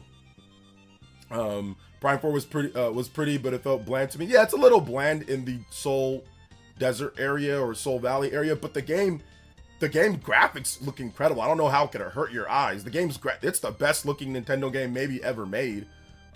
So yeah, I have to disagree with that statement. Like the graphics in the game, the presentation and the graphics are freaking incredible. The game looks pretty, man. It is a beautiful looking game. Graphics wise, Samus's render, the different bosses in the game, some of the environments like the ice belt, the flare pool, what's it called, Volt Forge. The mine area doesn't, I mean, it's not that great in the mine area, but the graphics in the game look so good. Even some of the areas in Seoul Valley, like some locations, like within like the little dungeons that you go to, little temples that you go to, or whatever, look pretty cool. So yeah, I have to disagree. So yeah, shout outs though. Lingering Will, if you want some music, let me know, man. Also don't stop the, yeah, I mean, listen, I gotta still work, man. I still gotta edit. I still gotta work. I mean, I can't really take too much time off. I took yesterday off because I was just dying yesterday, guys. Like, I did not feel good. Like, I was coughing all night. I was coughing all day yesterday. So, I mean, I couldn't do JoJo Friday just because I was just, my wife had to tell me, like, no, you're sick. Go sleep. Go rest. So she had to force me to not work yesterday. So, because I was just sick. I wasn't feeling well. So yeah. But the sand is outdone by FF12 on PS2 though. Definitely not. No. If you watch Digital Foundry's tech analysis, the PS2 sand on FF12 is nowhere near. Like in terms of like you like leave tracks in there, obviously resolution and frame rate and all that, not even close when it comes to FF12. Was it like 10,000% bro? Love Metroid, but most of the sand is dreadful. Yeah. Once again, go watch the Digital Foundry tech analysis of it, and you'll actually see it's actually pretty nice. So yeah. But yeah, if you feel that way, that's fine too. I don't need to argue with you on it. If you don't like it, or if you feel it's FF12 did better, that's fine. Feel free to feel whatever you want, you know. Metroid 4 technology wonder put against any PS5 best. That's what Prime 4 represented. Yeah, it's the same, if not better on FF12. Yeah, I disagree, but if you want to feel that way, that's fine too. I'm not gonna argue with you. It's silly. Feel however you want. Sure you can. Thank you for the $2 dono. It says, may we get some Alondra jams? Yeah, thank you for the 2, man. I appreciate that. Shout outs. Thank you for the 2. Yes, we can get some Alondra jams. I got you. Not for 2025. That's fine too, man. Not for 2025. No problem, man. Have a nice day. Thanks for coming out to the stream. All right, let's see here. Alondra jams. Team, let's go. Alondra. Yeah, this one's gonna be good. This is a good one. Thank you for the $2 though. I appreciate that, fam. Let's see here. Only games I'm looking forward so far next year: FF7 remake, Pocopia, and Monster Hunter Stories. Yo, let's go. Those are some good games though. FF7 remake, Pocopia, Monster Hunter Stories. Huh? We'll see. We'll see what else pops up next year. What's up, OJ? Glad your voice is doing better. I'm doing a little bit better today, guys. I don't know what I got, but man, whatever I got was freaking sick. It was, like I said, that was Dr. Mario. That was like, you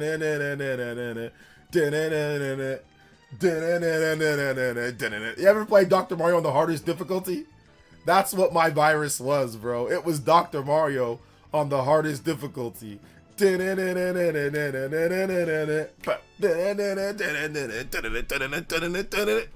play the music next. By the way, I don't know if I told you guys this, but I loved Dr. Mario on the NES. My brother and me, we played Dr. Mario legitimately for like, I'd probably say I put about 4,000 to 5,000 hours into that game on the NES. I mean, the NES doesn't track time, but I can guarantee, me and my brother, we used to play that game every weekend after school, like Fridays after school. It was like, we watched TGIF, and then we play like an RPG like Secret of Mana or or something else, or we would play Dr. Mario on Fridays and Saturdays because like it's multiplayer. Oh my gosh, my brother and me, we put so much time into Dr. Mario. That game was like infinitely replayable. So yeah, shout out to Dr. Mario. Was it the flu? I don't know what it was. I don't know if it was COVID. It might have been. I don't know if it was the flu. I don't know if it was influenza. Whatever it was, it attacked my throat, and I knew what it was. Like I knew that I was sick instantly, and I knew that I made a mistake because it happens to me every year or every other year. I go to Walmart and I'm not careful, and that's what happens. I'm rushing because of the holidays, and I don't pay attention, and I know what happens to me instantly, and I'm like, oh, how can I make this same mistake, you know? So yeah, man.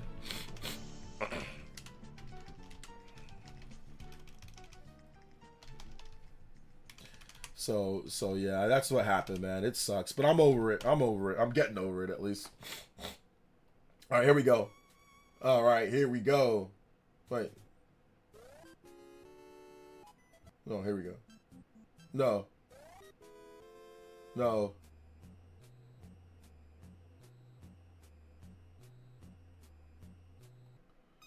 Where's the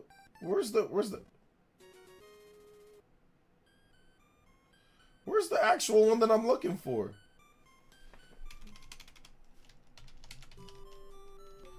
Where's the one that I'm looking for?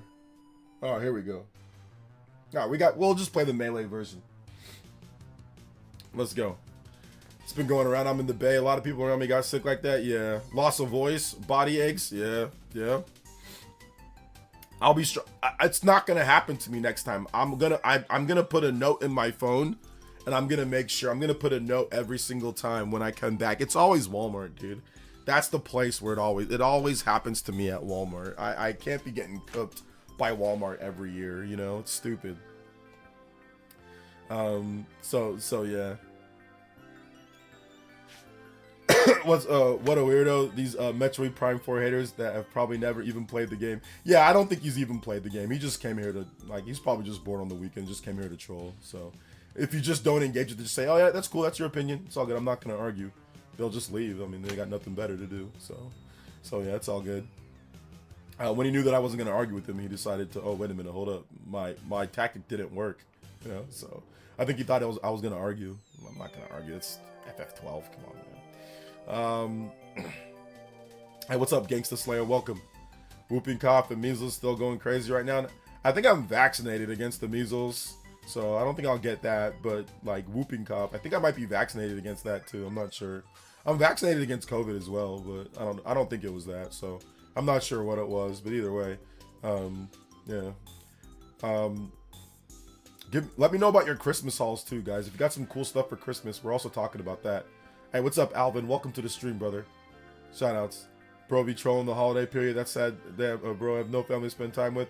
I just think it's like whatever. Like, I mean, it could actually be somebody who's a fan of Metroid. I just was not was upset with the situation. So like, I get it from that perspective as well. You know, that's cool too. No big deal. You know, it's no big deal. No big deal. Excuse me. So yeah. I'll be stronger next year. Let's see here. Talk about Dr. Mario Fever, the name of the song. Yeah, Fever. This is the song too. So I had a fever. I had friends over for Xmas and they asked to check out the new Metroid, and 2 of them instantly went out and bought it afterwards. Yeah, like if you show people Metroid Prime 4 that, you know, don't know about the game, they'll probably pick it up. I think a lot of people that don't pick it up, and maybe they're fans or whatever, it's because they hear stuff online about it, you know? But if you give the game a chance, or it's $70, I mean, some people don't want to spend $70 for a game that maybe they feel is not up to the level of previous Metroid games, so that's understandable. You know, maybe if the game was $50 or something like that, I think more people would be like, okay, maybe it's not the best, but it's something that I'll try out. But at $70, I think that kind of scares a lot of people away from maybe trying it. At least Switch 2 on Switch 2. Switch 1, I mean, 60 is still full price, right, for Switch 1 games. But yeah, everybody who tries it at least says, okay, yeah, this is actually, I'm glad that I played the game. I might not like some aspects of it, but there's some really cool, like, shooting-wise, gameplay-wise, like, controls and feel-wise, it blows away. I mean, come on, like, the previous Metroid games aren't even close. So yeah, from just a pure control and feel standpoint, it blows previous Metroid games away, especially with the amount of control options that you do have. It makes playing the game very smooth. So yeah. It was more like I am Dr. Mario video. The virus was beating you up. Yeah, it was, the virus was, I was getting Dr. Mario red and blue pills. That's what I need, some Dr. Mario red and blue pills diagnosis or whatever.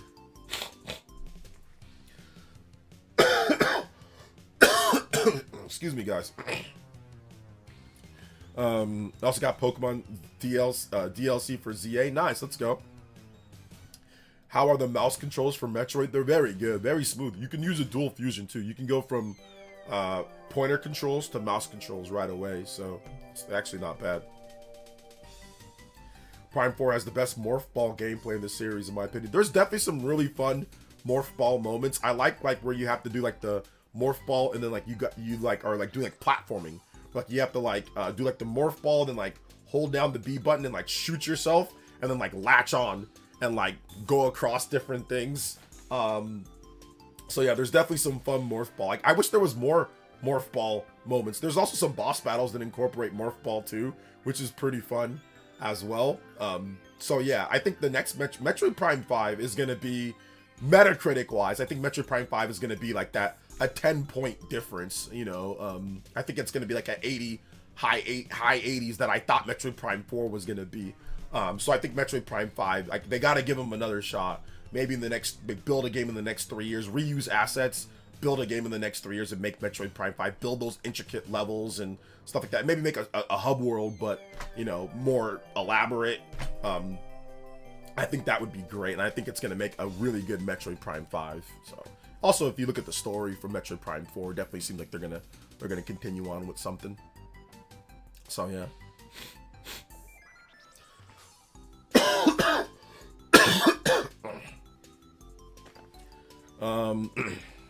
I have not tried Stardew Valley update yet. Sorry for coughing into the mic, guys. I can't mute my mic fast enough, so I'm so sorry.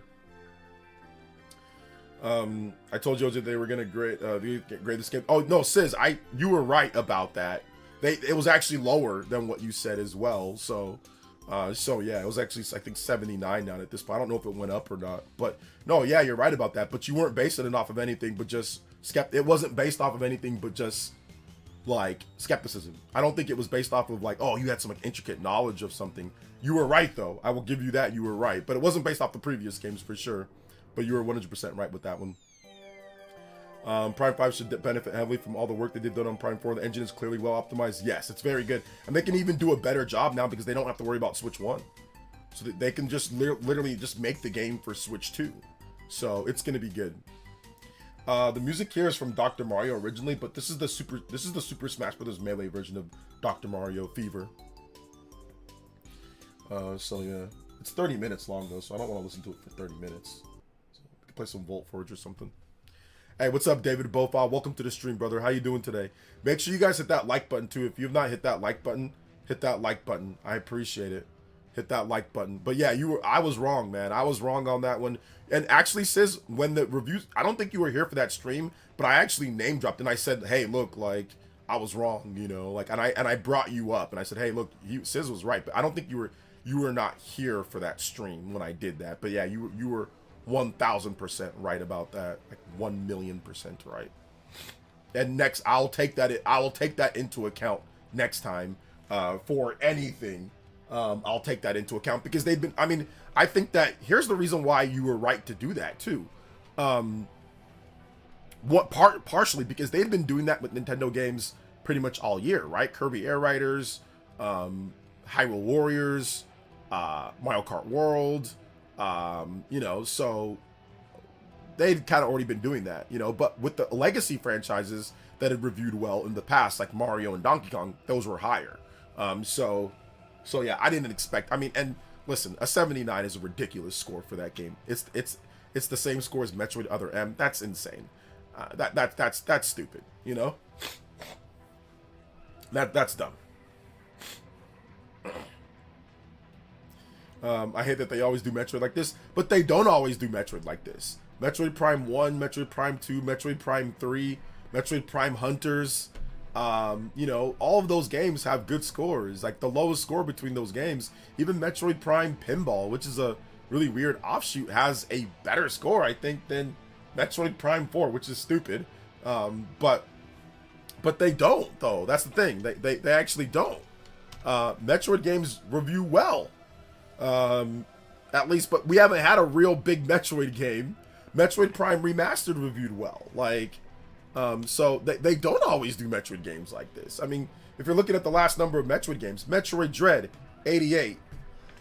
Metroid Prime Remastered, 94.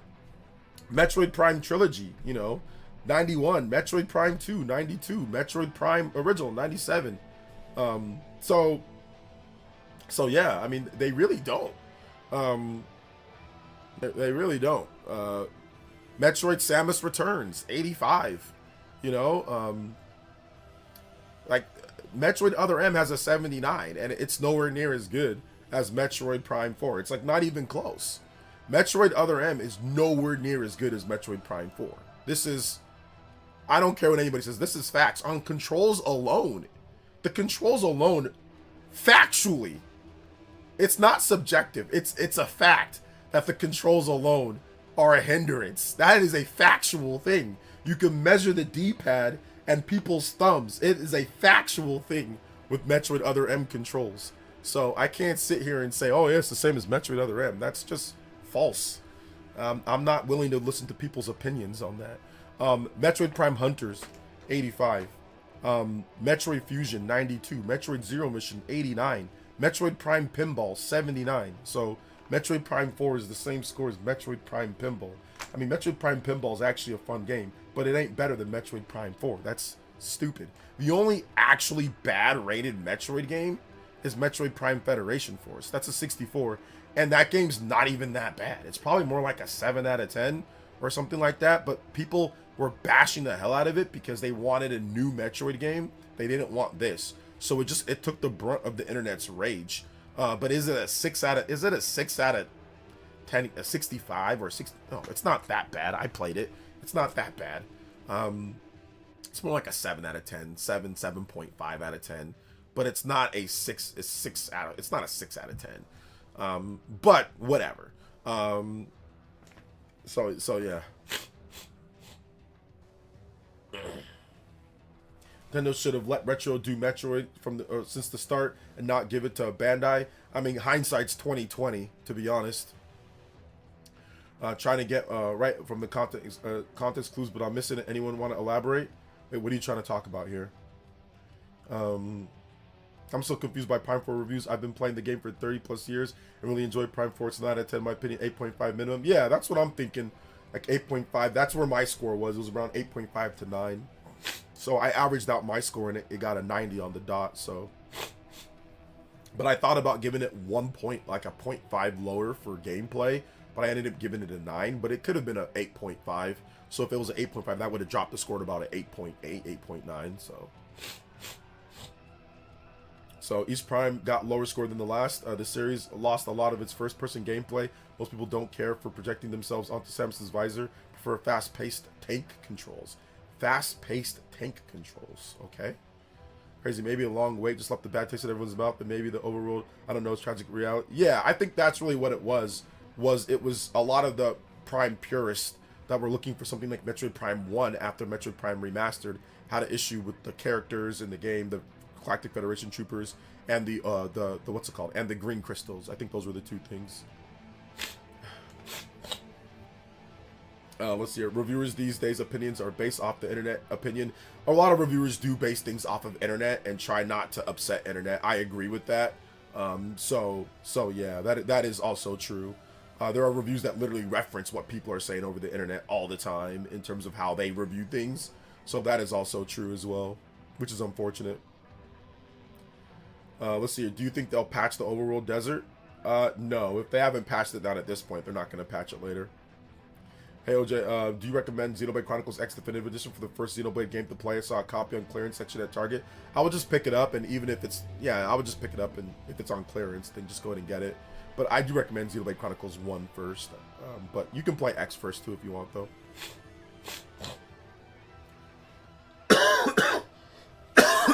Excuse me. Sorry about that, guys. Oh, God. Getting over this cold. Give me just a second. Ah, goodness. Okay. Can I just got that one just that one just disoriented me. Somebody dropped a dono. Okay. Oh my gosh, Gloria. Thank you for the $50. Sorry guys. I was literally just went cross-eyed there for a second. Oh my goodness. Okay. Greetings OJ. Greetings chat. Long time no see. Been busy working. Finally have a day off. Nice to catch a live. Can you play Gangplank Galleon from Donkey Kong? I can. Thank you so much, Gloria, with the big $50. Thank you so much. I appreciate that. Thank you for the support. Gloria with the huge $50 dono. That is super, super, super nice of you. Man, we are on a crazy combo today, guys. Crazy combo today. Let's go.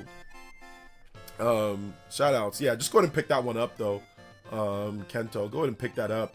Because it's a good game, and you know, yeah, you can play it first if you want. You know, you can play it first. I still recommend Xenoblade Chronicles, 1. But big love. We got a Donkey Kong dono, right? Donkey Kong combo breaks right here. Let's go. Gloria with the big 50. Let's go. Shout outs, Gloria. Appreciate you, young lady. Really do. Shout outs and shout outs to your day off. Let's go. Day off in the chat. I like that. Day off in the chat. Platinum streak attained. Soul Valley didn't bother me, but I wouldn't say I mind Prime 2 approach either. I want to see the individual areas blocked off, larger regions, and backtrack later. A bit less linearity. Yeah, like I don't mind Soul Valley. I think it was kind of fun to.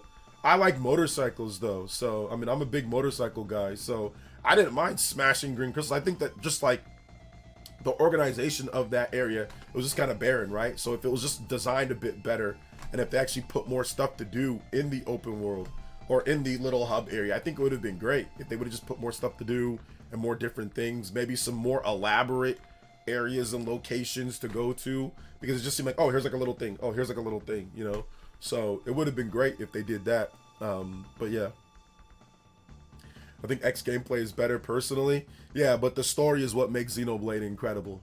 Gameplay is great, and obviously gameplay is important, but Xenoblade Chronicles 1 through 3 story X is great, but the story that you get from there plus the gameplay, story plus gameplay, is unlike anything that you've ever played. So, well, yes, X gameplay is great, and I agree, like, mechs are cool. The story in Xenoblade Chronicles 1 through 3 will leave you feeling better, will leave you with more of a lasting impression than Xenoblade X does. Xenoblade X is great, though, I love it, but you gotta play Xenoblade 1 through 3, plus the DLCs. If you do all that, then you get to the ending, and Xenosaga, just go ahead and throw in a retrospective of Xenosaga in there. Trust me, your mind will be more blown than anything that Xenoblade X offers. Even though Xenoblade X is great, it's fantastic, I love it. But man, Xenoblade 1 through 3, plus Future Connected and Future Redeemed, trust me, incredible. Incredible. I don't even really need Samus to talk, to be honest. I don't even think that was that wasn't even a big deal to me. Metroid Other M is overhated. Thrilling Duck has a great video about it. You should watch it. I've watched everything. I just don't personally feel Metroid Other M would be just fine if the controls were better. The gameplay is actually pretty fun. The thing that I don't hate the whole Samus scared of Ridley, and I don't hate the story or certain things like that. I don't hate that about the game. To me, the controls are just jacked. That's really it. Like, I just have big hands, and I can't sit there with the Wii Remote playing a game like that. So I never modded it to play with the analog. But I mean, if there's a way for me to do that and replay it again, I would. Or if they re-released Other M with normal controls, I swear it'd be a much better game. But the control, to me, what makes a game great, like, it's got to be obviously gameplay, story, all that stuff is good, but the controls got to be good too. Like, if a game can have cool upgrades and stuff to do, but if the controls are jacked, then it's going to be hard for me to think that game's better than other games that have better controls and also other things. So I don't think Metroid Other M is a bad game structurally, Lingering Will. Like, I really don't. I just think that the controls are just jacked up in the game. That's really what it is, you know? So, and I don't even think, like, you know, he's saying the story's terrible. I don't even think the story's that terrible in Metroid Other M. I don't even think it's that bad. I think it's okay. But it's just the controls for me are the problem. Shout outs though. Thank you so much, Lingering Will, with another $5 dono. I appreciate that. Thank you so much. I like the NES style control for Other M. Yeah, the NES style control. The problem is that the NES, that was a 2D game. You move left to right.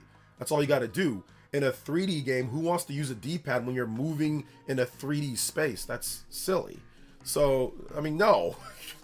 Like, yes, yes, Xenoblade is related to Xenosaga.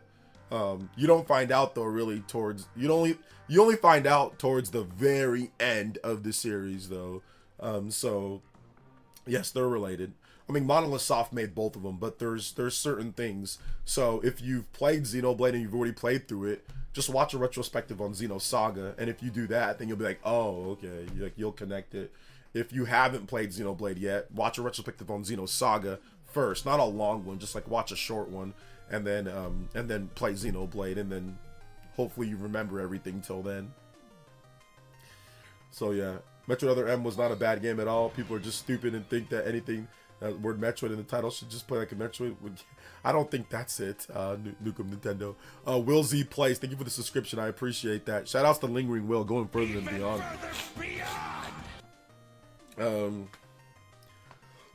The D-pad is an issue, but the deal breaker is swapping how you hold the control. That's what I'm saying. Yeah, like going from, like, let's say you have the controller, right?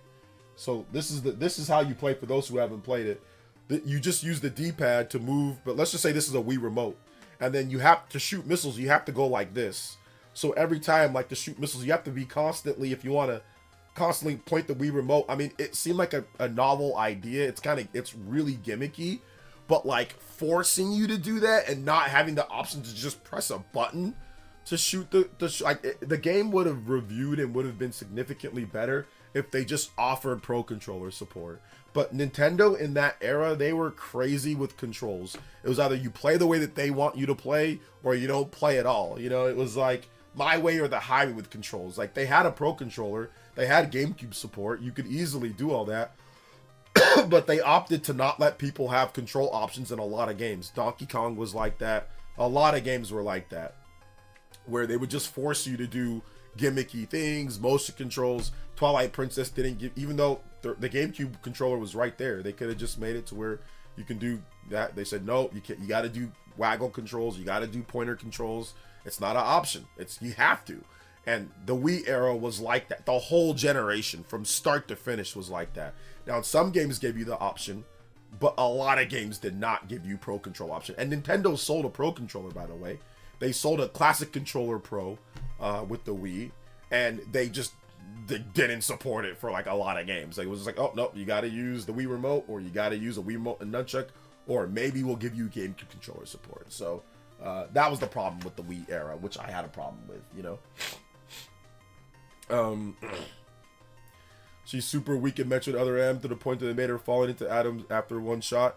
Yeah, that's not how I envisioned the game, because like you get all these different power-ups and upgrades by the end of the game. You're pretty powerful and you're doing all these ninja moves and all that. So yeah, I'm gonna disagree on that, on the fact that she's not. But like I said, whatever your interpretation of her being weak and all that, that's fine too. But I mean, I remember me ninja flipping and destroying things and shooting missiles and beating bosses. So I don't recall her being weak in the game. But if you feel that's the way that she's weak and she's terrible and she's all that, that's fine too. I'm not gonna argue about a game. Metroid Other M came out like a decade plus ago. What was that, 2010?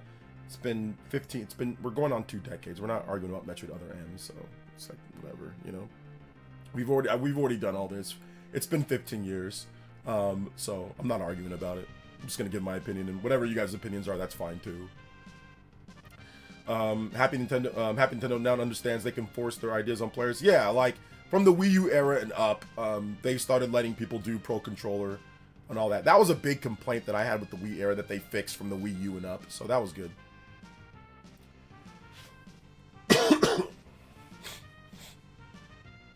No, just with the beloved Owada, but we got to call a spade. The era and his Nintendo had some downsides. Oh yeah, I mean every era has good and bad. That's why I always say, I always come into it like with the even keel thing.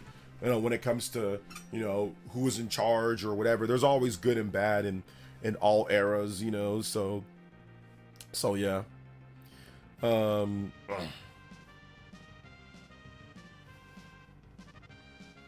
love Wii for Wii games, but I barely played anything else. You mean like Nintendo's first party games? Or oh, you didn't play Xbox or PlayStation? Yeah, I mean, like, if all you had was a Wii and like that's what you got, then yeah, Wii was great. But I mean, for me, my favorite system in that era, in the Wii era, was the 360 and PS3. I like those systems a bit more because Nintendo wasn't really doing JRPGs at that point. So all the good JRPGs, a lot of them were on Xbox 360, PS3, or handheld, or like DS or something. So,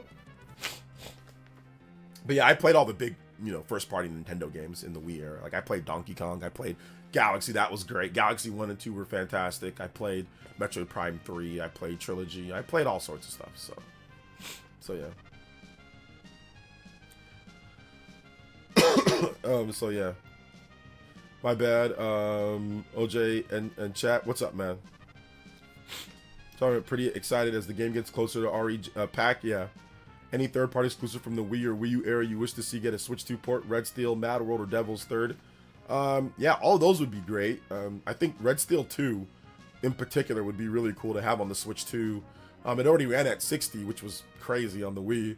But getting that running at maybe like 120 FPS and 4K resolution and normal controls too, like optional normal controls plus that. I mean, they'll never do it, but like, yeah, that'd be cool.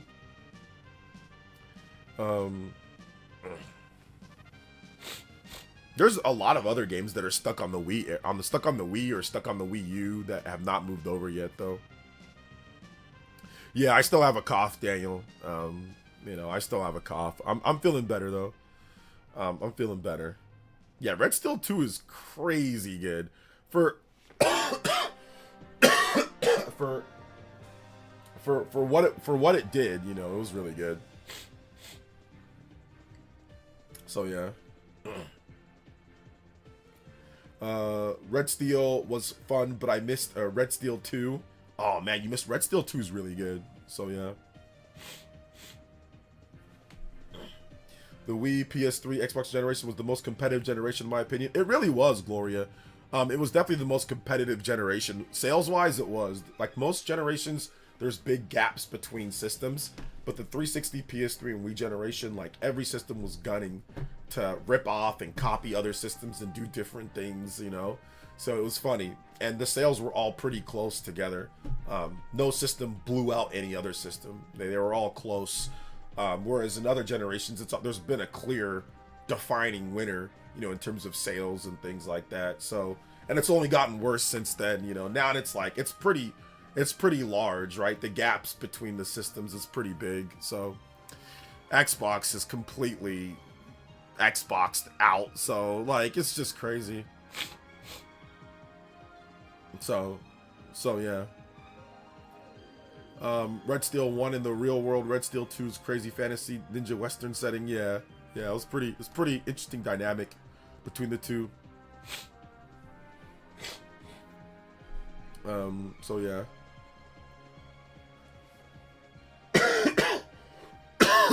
Strong Gen, I had all three. Yeah, I had all three too. I also had all three as well. It was great. God. Oh man, we out here. We are out here.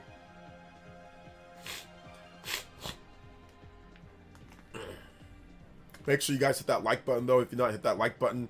Hit that like button. Let them know that we're streaming. Appreciate you guys. The PS3 was my absolute favorite home console, probably because I would go on FaceTime, like chat with the guy I had a huge crush on.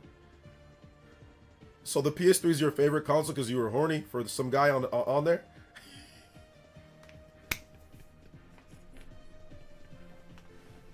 Hey, look, you know you can't crush a young lady's dreams. You know, listen, I get it. Emotional time period for you, and you're still young, so I'm guessing you were going through a lot of changes at that time. So I can understand why the PS3 you'd probably gravitate towards that system. Not only was it giving you games to play, but it was also giving you other emotions and things too. So yeah. You know, Mandy Lee Play said something similar to that. She was like, she's like, I like the PS3. And she said that she likes the PS3 because she dated a guy at the time, I think, that got her a PS3.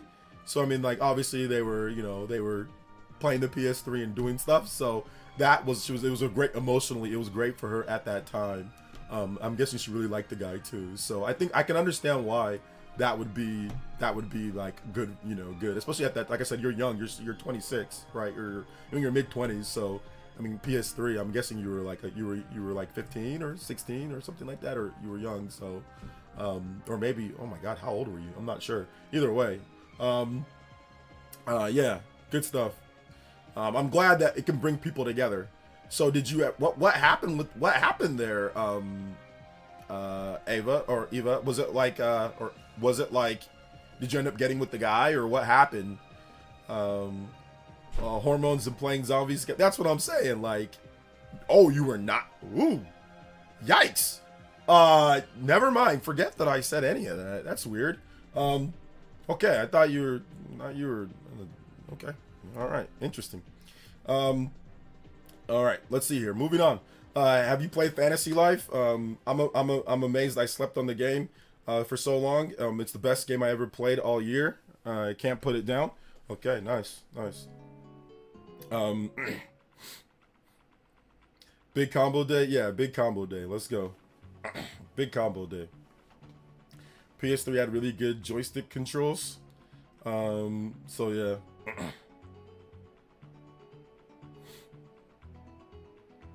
Have you played Fantasy Life? I have played it just a bit. I have not played it enough though. I need to play more of Fantasy Life. I just did not get a chance to really get around to that game, you know? Okay, guys, both of you. Timeouts. 5 minutes for both of you guys.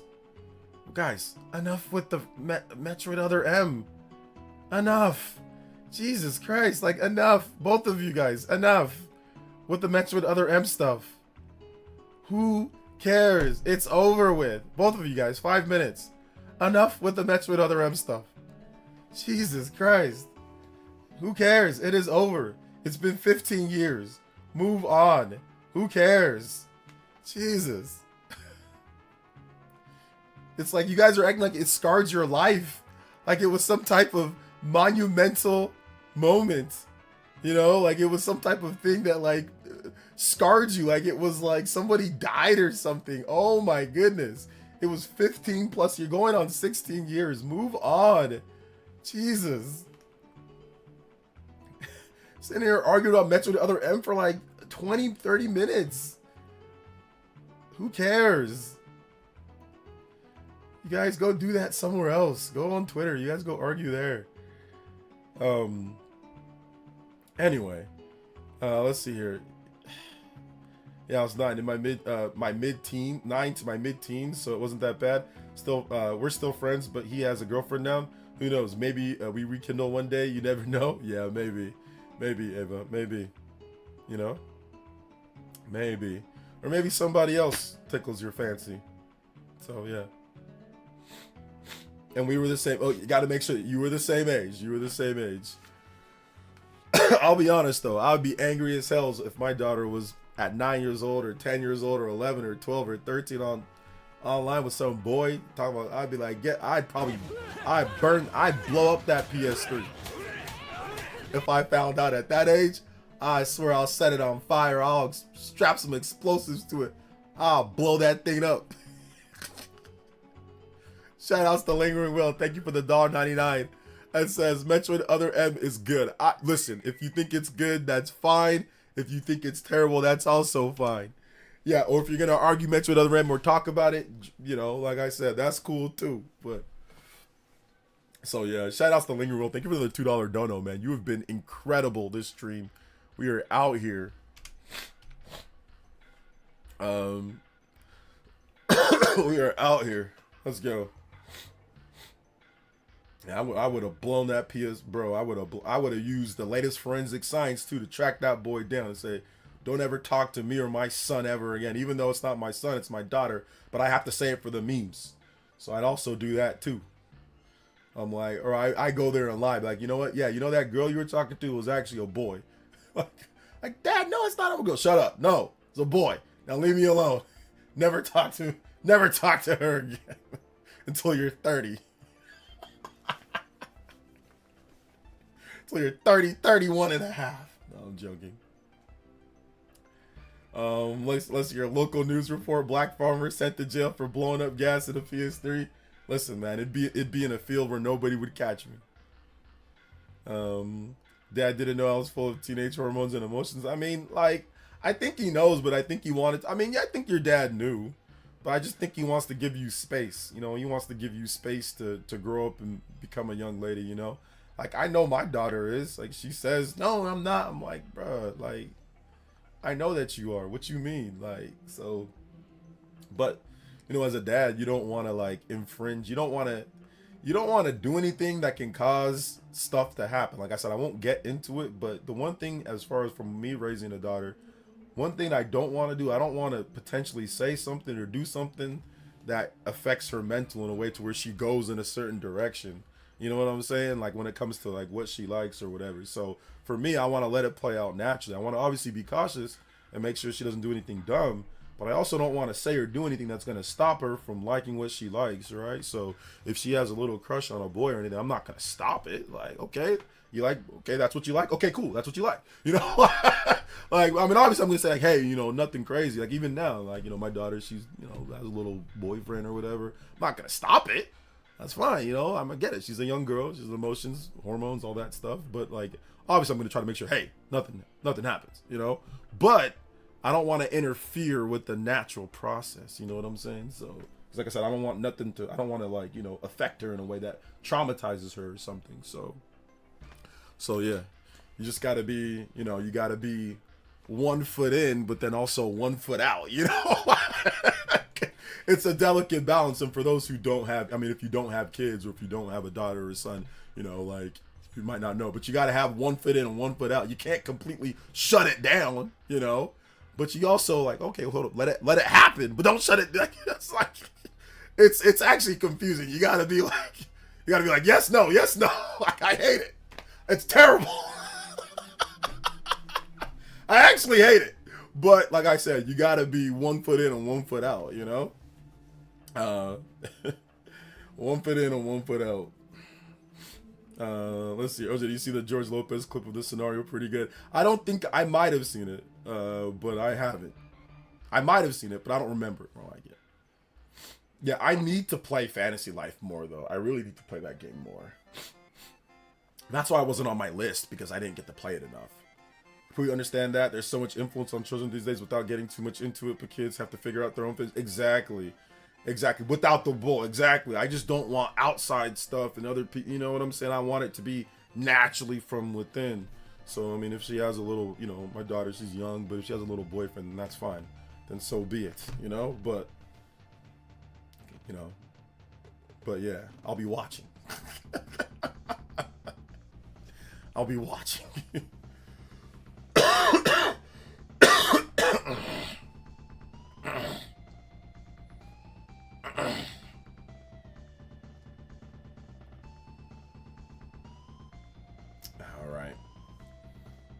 Apparently, Fred Warner could come back for the NFC Championship game. Yeah, I've been hearing about that, but we're getting ahead of ourselves. So let's let them. They got to actually hopefully get this #1 seed. So that gives them an extra week of not playing somebody.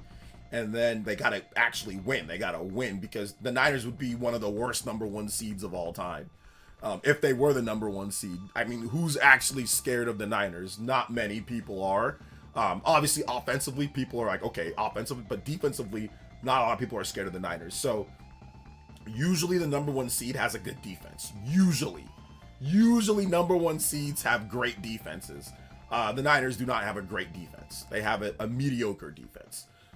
That's opportunistic at times and can bend but not break. But when they break all the way, like some tissue paper break.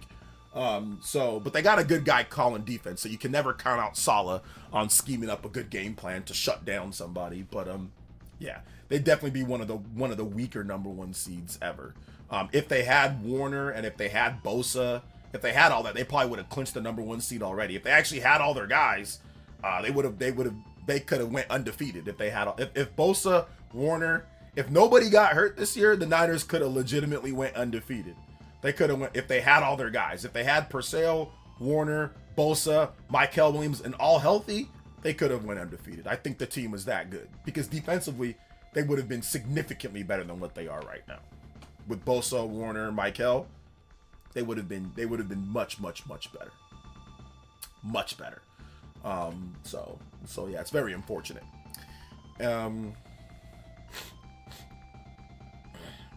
That's how I've been treating my kid with interest. Very hard to not fall back on the 90s parenting teaching. Exactly.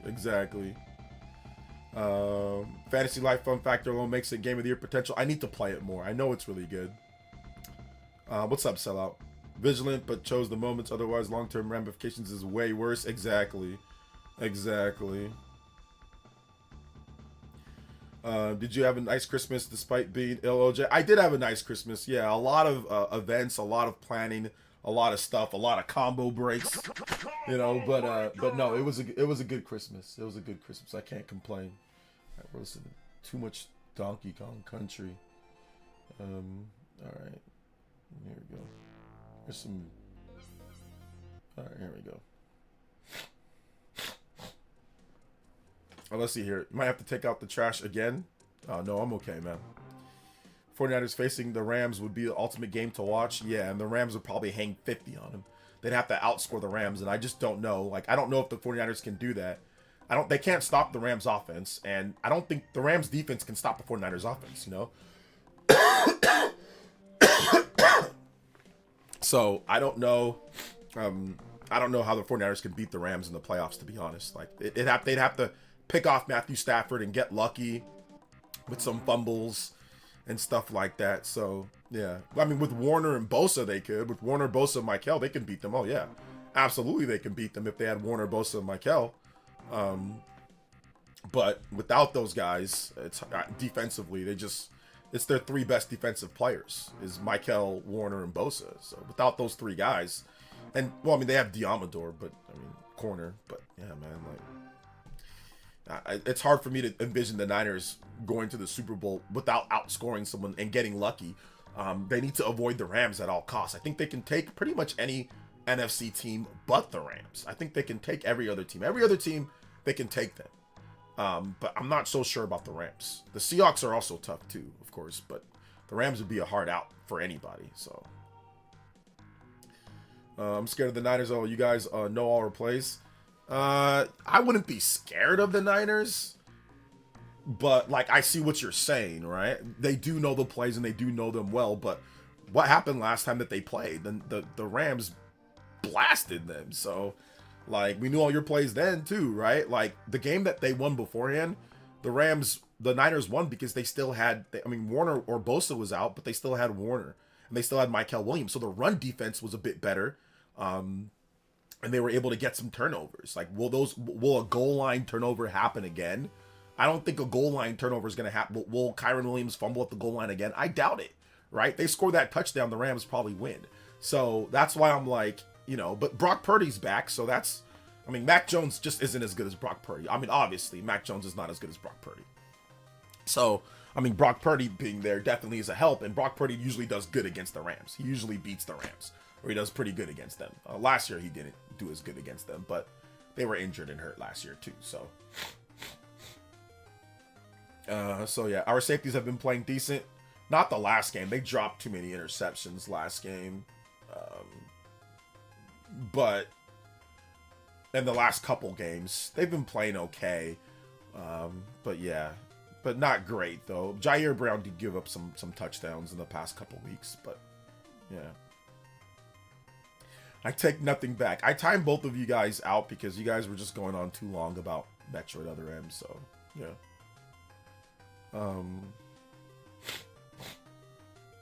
OJ, with RAM price situation and PC prices skyrocketing, you think many PC guys will go over to consoles?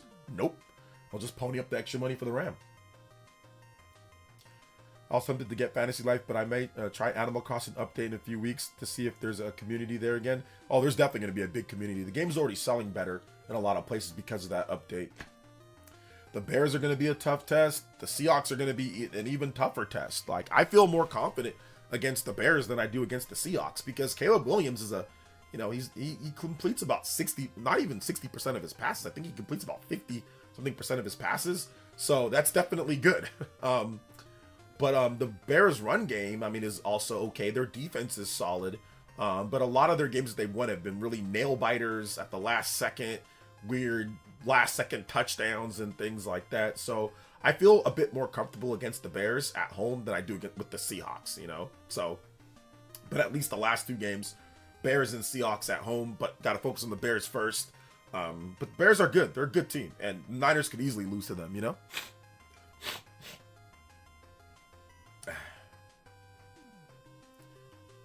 See, I'm an Eagles fan, and they're built for the playoffs. Yeah, Eagles are definitely built for the playoffs. They got an okay running game when it works, but their offensive line is shattered to pieces. Jalen Hurts is so up and down. Their defense is also up and down. But we'll see what happens, you know? Metroid is my favorite Nintendo IP, so it's very important to me. Plus, Other M came out on my birthday all those years ago, so it's an impactful release on me.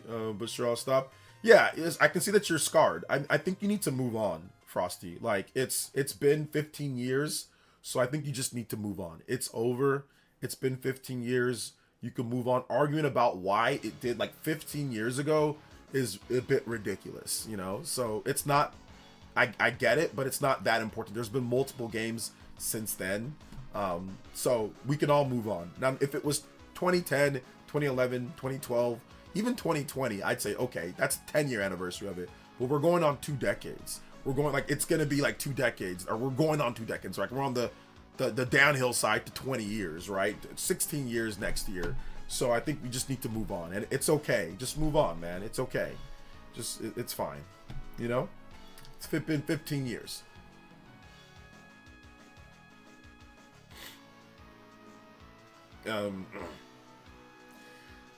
It does not sound like you've moved on. It sounds like you're still questioning things and still looking for answers 15 years later. It does not feel like you've moved on at all. Honestly, it really doesn't. Not from you arguing for 20 minutes about stuff that happened in the game, you know? Like, that doesn't feel like you've moved on. But, like I said, if you feel like you've moved on, it's your favorite IP, okay, but it doesn't feel that way. Like, if I don't like something that happened before the past, I can talk about it, but I'm not going to passionately argue about it in a chat for something that happened 15 years ago, you know, in a stream on a weekend. That's just something that I'm not going to do. I get it, you like Metroid, but it does not seem like you've moved on. So yeah.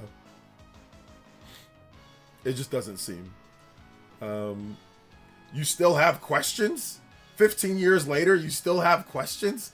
There's a million retrospectives. There's a million people that explain it. There's so many answers to those questions that you can go seek out online. You can go watch story synopsis on both sides. People who agree with you, people who disagree with you. And all of those questions can be answered. That's already been answered in analysis and retrospectives on Metroid Other M years ago now. So if you really wanted those questions, those answers to those, if you really truly wanted those answers to your questions, you would have already sought them out, but they're never ending for you because you don't care. Your mind is already made up. So I don't think you truly do. You're not over it.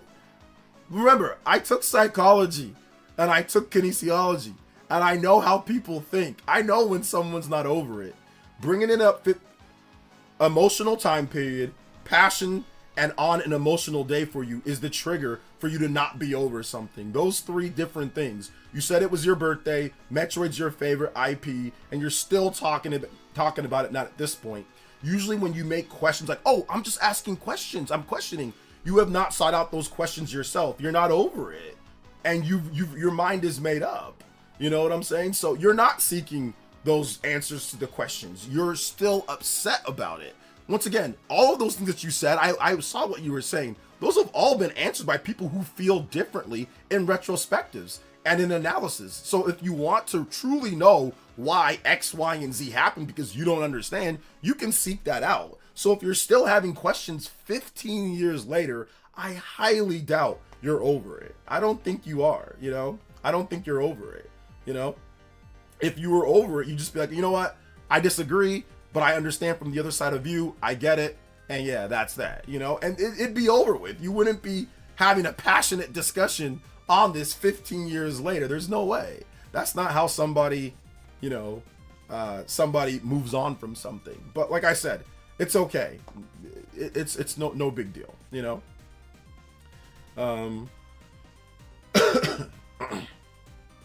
But it's okay. I'm the biggest other M hater, but I don't talk about it anymore. Yeah, it's been 15 years, you know.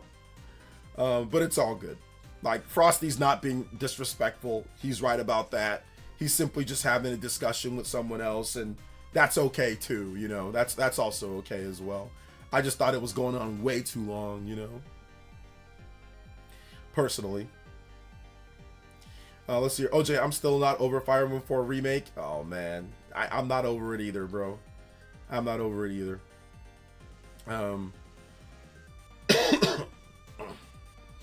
Just finished your dinner. I don't think it had anything to do with money or anything like that. I think that was just the story that Sakamoto wanted to tell. And that was that. You know, that's really what it comes down to. So yeah.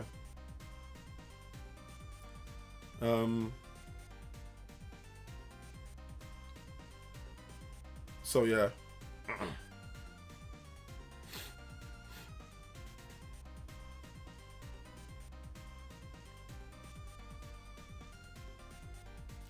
I've never been over Fire Emblem 4. I've never been over Fire Emblem 4 Remake either. You know, I've never been over it.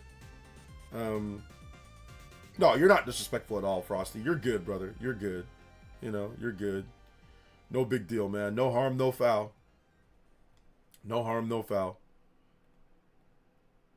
Oh, man. Shout outs, though, guys. I appreciate you guys supporting the stream. Make sure you guys hit that like button.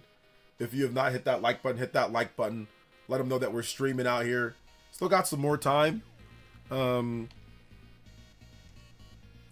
Still got some more time going. So if you guys have questions, feel free to tag me. At PlayerEssence, hashtag PlayerEssence by itself. Let's talk about another controversial topic, though. Level 5 CEO. I want to read off what he had to say about AI. So let's talk about this. And I'm probably going to make a video on it, too. So Level 5 CEO Akihito Hino has written a lengthy message on X about their current use of AI. So here's what he had to say. I'm just going to go into what he had to say. Instead of a game taking 5 to 10 years, they can make 2 years. Here's the rough translation. I came across an incident where a certain game developer had an award revoked because they used AI. He's talking about Clair Obscur Expedition 33. And from there, people started digging up the fact that Level 5 had previously announced they were using AI to improve development efficiency, causing a lot of debate. I'd like to speak briefly on this. First of all, at this point in time, I believe many game developers are already integrating AI into their workflows to improve efficiency. The only difference is whether or not they publicly announce it. That said, the claim that Level 5 lets AI write 80 to 90% of its programming code is a major misunderstanding. The truth is, there is an unreleased title themed around AI, and for that particular title, a programmer intentionally talked about letting AI write the code. That example was mentioned in the context of maybe that kind of era is coming, and the idea blew up on its own. On the contrary, if we really were able to create a game with 80 to 90% of the code written by AI, we'd be so far ahead that AI researchers would be begging to collaborate with us. We're not at that level yet. However, it's also true that AI is saving us a significant amount of development time, to the point to where it could overturn established norms in game production. Instead of AAA games taking 5 to 10 years to develop, a future where we can play one every 2 years might actually become possible. AI is sometimes treated like a it's synonymous with plagiarism. But think about knives. They can be used to cook. They can be used as weapons. Computers can be used to make games, can also and also to commit cybercrime. AI, depending on how it's used, might create plagiarized content, but when used properly, it has the power to enrich the creative world. During my lifetime, I want to see games evolve further. I want to witness and create dreamlike games that surpass today's AAA standards. If we allow society to form an image that using AI is evil, digital technology could fall far behind. I hope both creators and consumers can understand that AI is a tool to be used by humans to create works.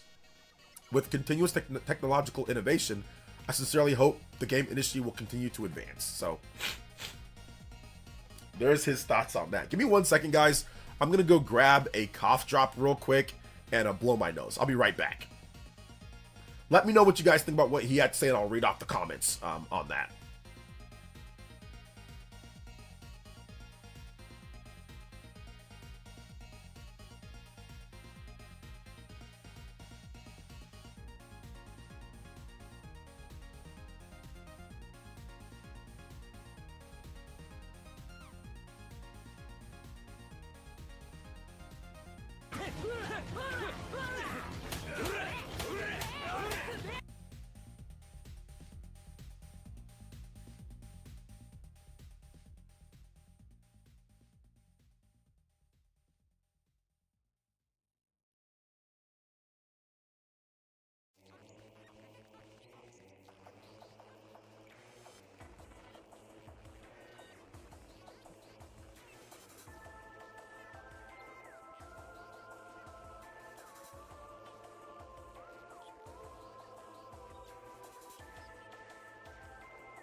I'm sorry, guys. I'm still sick. Just getting over this last bit, though. Just getting over this last bit. Lingering with the $5 Club Scale looks like create a new Final Fantasy prompt. The assets all look like most of the generic UE5 slop. Oh man, this man, you hate why do you hate Expedition 30? I mean, okay. Or so I'm guessing you're against AI, right? Lingering Will. Let's do a poll real quick. Start a poll. Are you against AI in game development? Are you against AI in game development? Yes, no, and it depends. Depends on what it's used for. So start the poll. So you guys can vote in the poll. Are you against AI in development in games? Let me know in the chat. All right.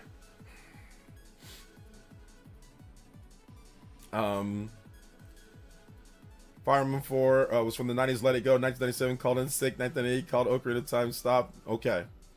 They adopt whichever opinions are dominating the cultural current right now. Spazzing a fit over use of AI is the in thing to do. AI is bad, so general and people online are full of crap. AI is bad, so general and people online are full of crap. They don't care about the job loss or artistic integrity. Okay. AI will make game development cheaper and faster. That is fact. People wondered how Expedition 33 was created so cheaply. AI is the reason. Yeah. I think they could be using more AI than they let on to believe. Party Man with the membership for 93 months says, "What's up, y'all? Driving home, and we'll listen to the stream. Play some Mario Galaxy 2 Sky Station music." Yes, sir. Sky Station.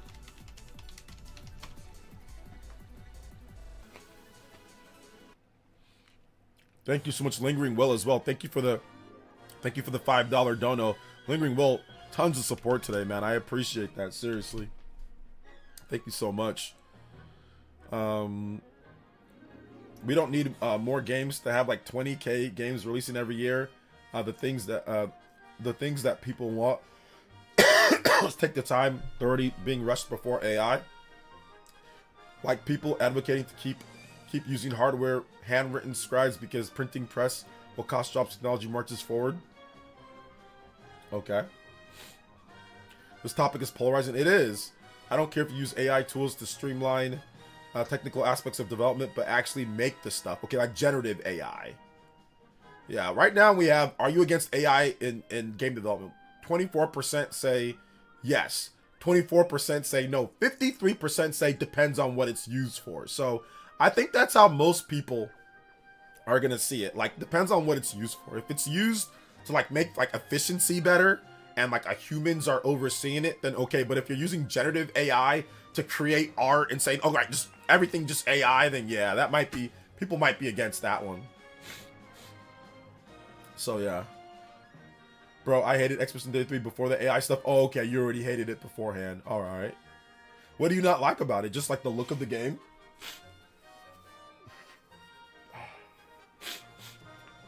Such a blanket statement with AI. Not all of it is a bad thing. People complained for years about long game cycles. That's true. People did complain about that. Shoutouts to Allen Iverson. I've personally created 20 plus AI call center agents for my work. AI has some circumstantial value. So, Huddy, you're not against it then.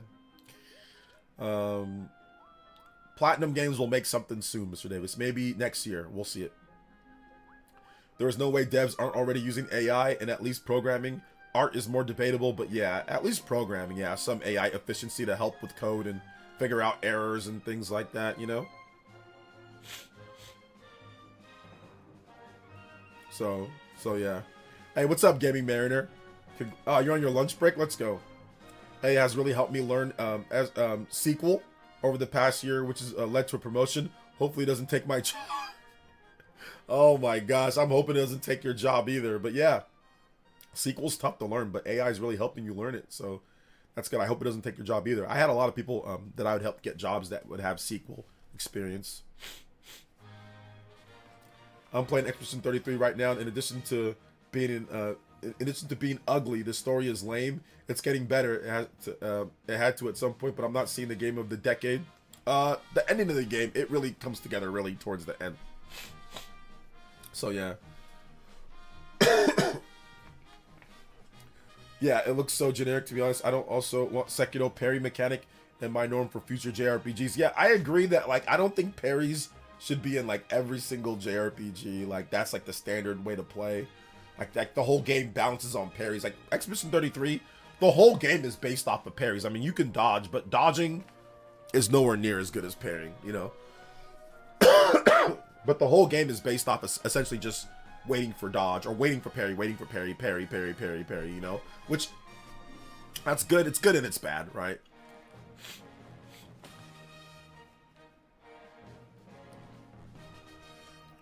Like, it's not even like sucks at dodging and parrying. It's really more so the game flow.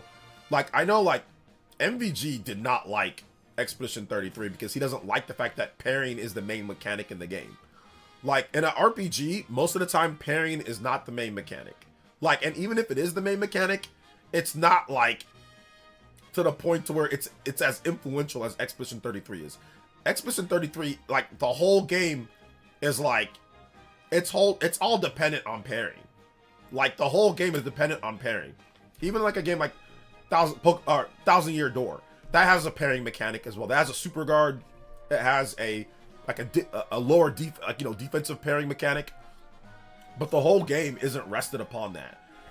For some people, the whole game being rested upon a parry is not a fun mechanic, you know? And it takes away from the actual strategic builds. Because if you're good at parrying, then essentially it doesn't really matter what you do. You can just parry and never get hit, which is fine. Same thing with Super Guard in Thousand Year Door. But yeah.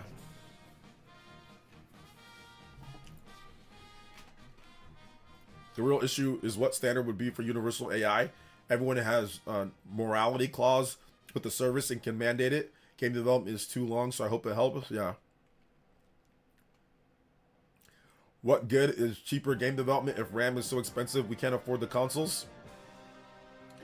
Well, I don't think the consoles will ever get so expensive to the point where we can't afford it. I mean, if we get cheaper game development, then maybe the prices of the games go down. So, maybe. Probably not, but maybe. So yeah.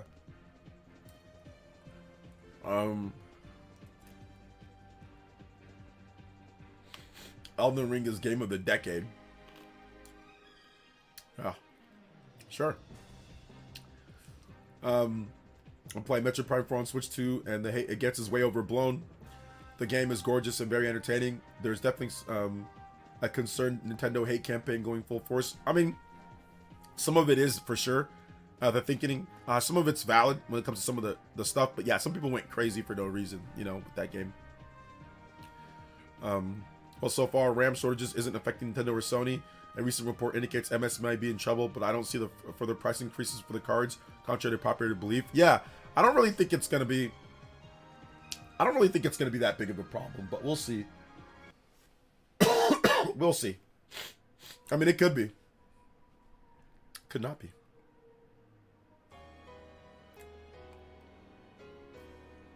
It saved the industry. Elden Ring saved the industry. Yes. Yes, the Elden Ring.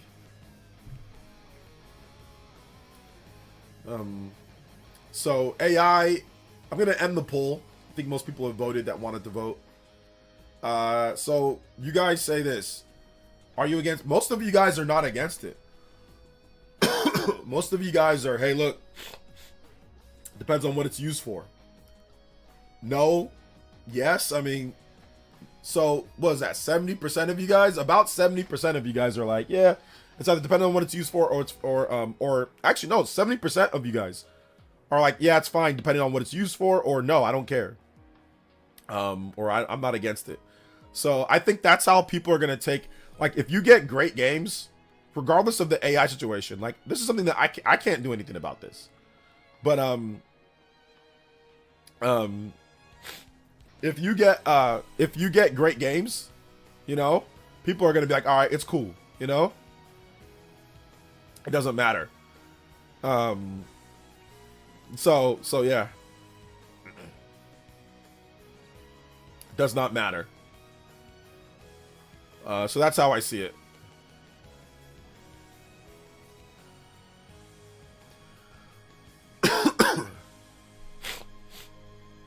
That's how I see it, at least. You know, it's like, if there's great games, then people are just gonna be like, whatever, I don't care about AI, you know?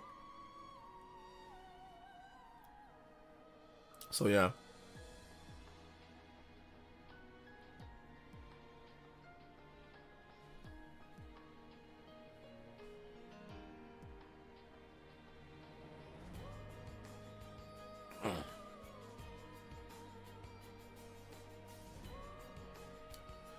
Cannot wait for Mario Tennis on Switch 2. Hope we can have some high competitive matches on stream. Yeah, you and Party Man can be going back and forth at it. So yeah, that should be fun. Most aren't against it because most are reasonable people with nuanced understanding. Yeah.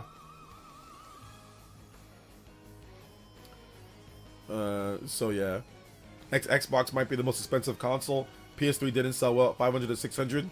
There's a ceiling for consoles. Yeah, I think Microsoft isn't worried about console sales. So I think that they're just gonna put out a system that's powerful and that's like a PC essentially, and just sell it like that. So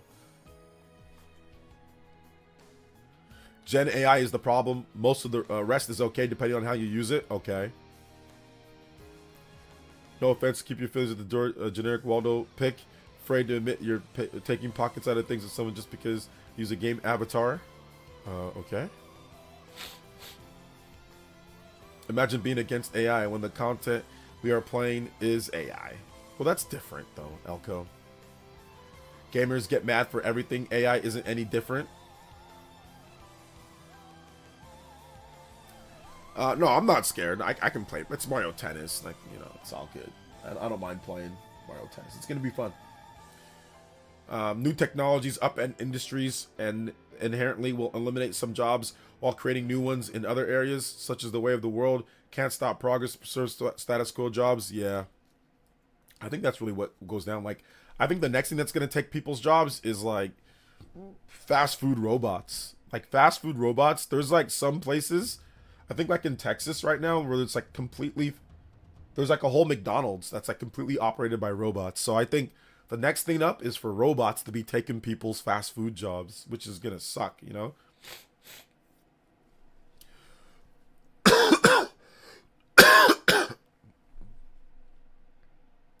AI should be here to make it easier for humans, not replace them. I agree. I agree. I also think that's a thing. That should be a thing. So yeah. Like, you can use AI to really just, like, help refine things for humans, not, like, you know, not like not have it to where it's like taking people's jobs and stuff like that, you know?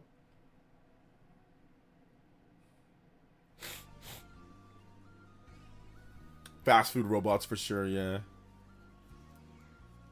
I would say the award taking from Expedition 33 was fraudulent as ever. I never noticed AI clause for nomination. Apparently they talked about it beforehand, Dank Meme. So, like, they asked, like, the people that run the indie award show was like, hey, did you guys use AI? And Expedition 33 team said no, they didn't. So that's the reason why, right? Because, like, in an indie game award, like, anybody, like, for indie games, you can probably use AI for an indie game and it can be like a banging game, right? Like, for indie titles, dude, like a 2D platformer, those are rudimentary enough to where you can use probably AI to code the whole game and really just refine it yourself, right? So what they don't want people making a bunch of indie games, right, with AI, pretty much predominantly through AI because of how basic they are, and then winning awards because of that. For people that actually create games like handcrafted. Now, obviously, Expedition 33 was not that, but I think that you have to kind of set a standard when it comes to, at least for like the indie games, like a small team, right, that put blood, sweat, and tears into it. Like a bigger team, like AAA gaming, like, yeah, they're probably already all using AI or close to that. But like for like a small team, I do think that, yeah, you shouldn't be able to use AI for an indie game and win an award. Now, if you want to use it to sell your game, go ahead. Sell your game, use it. I don't care. Like, that's your thing. If you want to, I mean, I can't stop anybody from using it. But I don't think you should win for an indie show. I don't think you should win awards. Unless they already established that, hey, look, AI is allowed, then okay. But they haven't got to that yet with indie games, right? So I think that it was okay for them to take that away because based off of what was said, they said that, hey, did you use AI? They said no. But then, oh no, we had placeholders for AI for a bit. Then we patched it out. No, you used AI, you know? And who knows? Maybe they were lying about other things. We don't know. Listen, guys, the Expedition 33 devs are cool and all.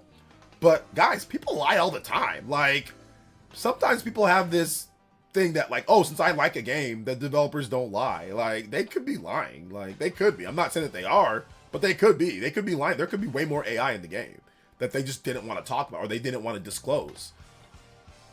It's tough to believe that they made that type of game, you know, with the amount of people that they have. I mean, obviously they did, and it's a great game and all that, but chances are there could be some more. I wouldn't I wouldn't rule it out that they used more AI. Now I'm not gonna sit there and say 100% they did, but if it was found out that they actually used way more AI in that game, I'd be like, oh, okay. I wouldn't be surprised, you know. They didn't lose the Game of the Year from the Game Awards. They lost it from the Indie Game Awards. They won Indie Game Award, Game of the Year. The indie show took it back and gave it to Blueprints. I lost my job to AI and cheap labor from other countries. Yeah, which sucks. I mean, AI affects real people. The Great Wall lost his good job that he had to AI and cheap labor, you know, from other countries, which also sucks, you know. Can't make a living from fast food jobs, but we still need people to have fast food jobs, though. Some people can make a living, and actually there are some fast food jobs that actually pay really well in a lot of places.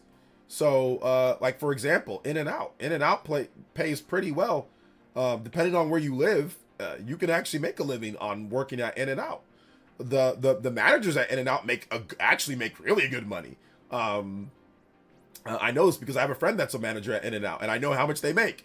At least here in the area that they're making he makes upwards of $90,000 to $100,000 a year, depending on bonuses that he gets on store performance. So, I mean, you can definitely make a living being a manager or in some places for fast food. So, I mean, I wouldn't say that. I mean, yeah, some places, obviously, you can't make a living doing that. But it's still money that people need that can help them pay for things. It's still jobs for the economy, you know. It's still important. I mean, in the area that I live, they also pay upwards of $20-something an hour for McDonald's jobs. So, I mean, that's enough to get you an apartment with a roommate. Or if you have a wife or a spouse that works, if you guys are both working fast food and you guys are both making $20-something an hour, that's enough to live. You know, now you're making $40-something an hour, you know? So yeah.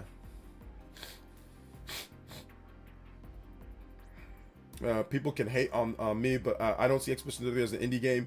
What indie game has the movie deal and funded by the government? Yeah, I mean, I don't see Expedition 33 as really an indie game as well. But I mean, like, I guess it fits some parameters, but yeah.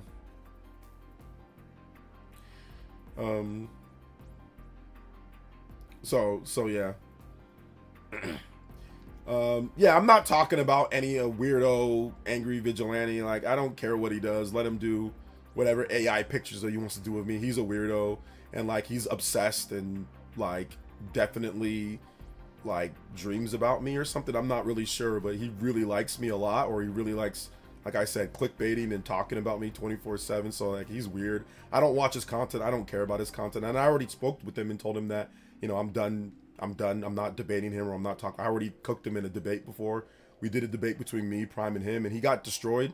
His own viewers said that he got destroyed. So there's really nothing else for me to talk to him about, or warrior. He's a clout chaser. So I'm not. So you don't have to keep bringing him up. I don't care. I don't watch his content. His channel's small. You know, it's not really much. Not really anything to really worry about too much. So I'm not really worried about him, Mr. Davis. So yeah, who cares? Let him say whatever he wants. Once again, you know, I'm the bigger guy.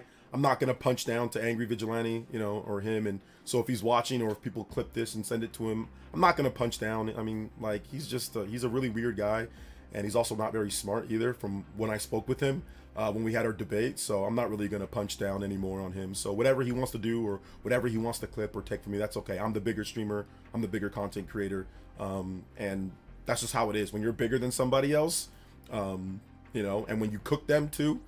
They're gonna be upset, and they're gonna keep being upset, and they're gonna keep clickbaiting, because they got to talk about me in order to get views. I don't got to talk about him to get views. I can get views, and I can do good, and I can be fine, and I can make my living, and I can do it without talking about him. I don't have to talk about any content creator, really. I can talk about video games, just video games, and news and discussions. So I'm thankful that I can actually talk about gaming and talk about what I like, and not have to sit there and talk about people that I don't like, or people that I disagree with 24/7 in order to make a living. So he's weird, and more power to him. I wish him the best of luck. Hopefully he gets fulfilled in life, you know.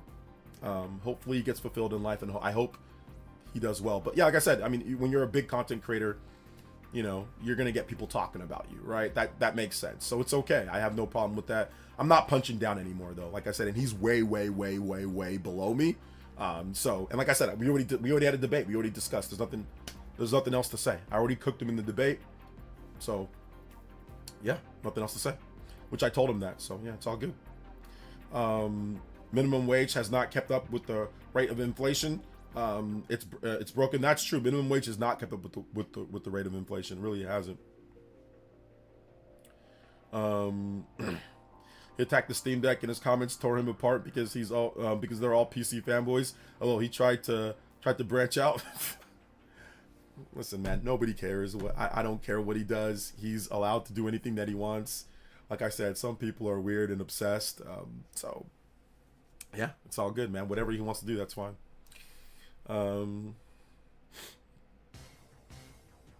So yeah. What do you think about Grant Cohn? I have him blocked on Twitter. He's a weirdo. So yeah, he's just weird. He's just like crazy disrespectful for no reason. Just to get clickbait for him and his channel and like what he does. Like he just seems like he's perpetually angry at everything. So yeah, weirdo.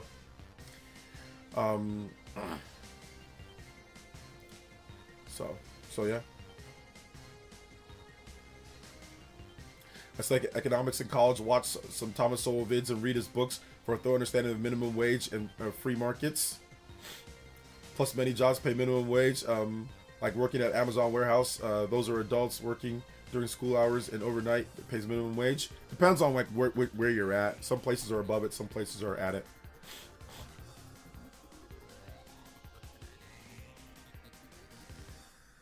Yeah, like I said, I don't care about Steam Deck. Like Steam Deck is a dead platform to me.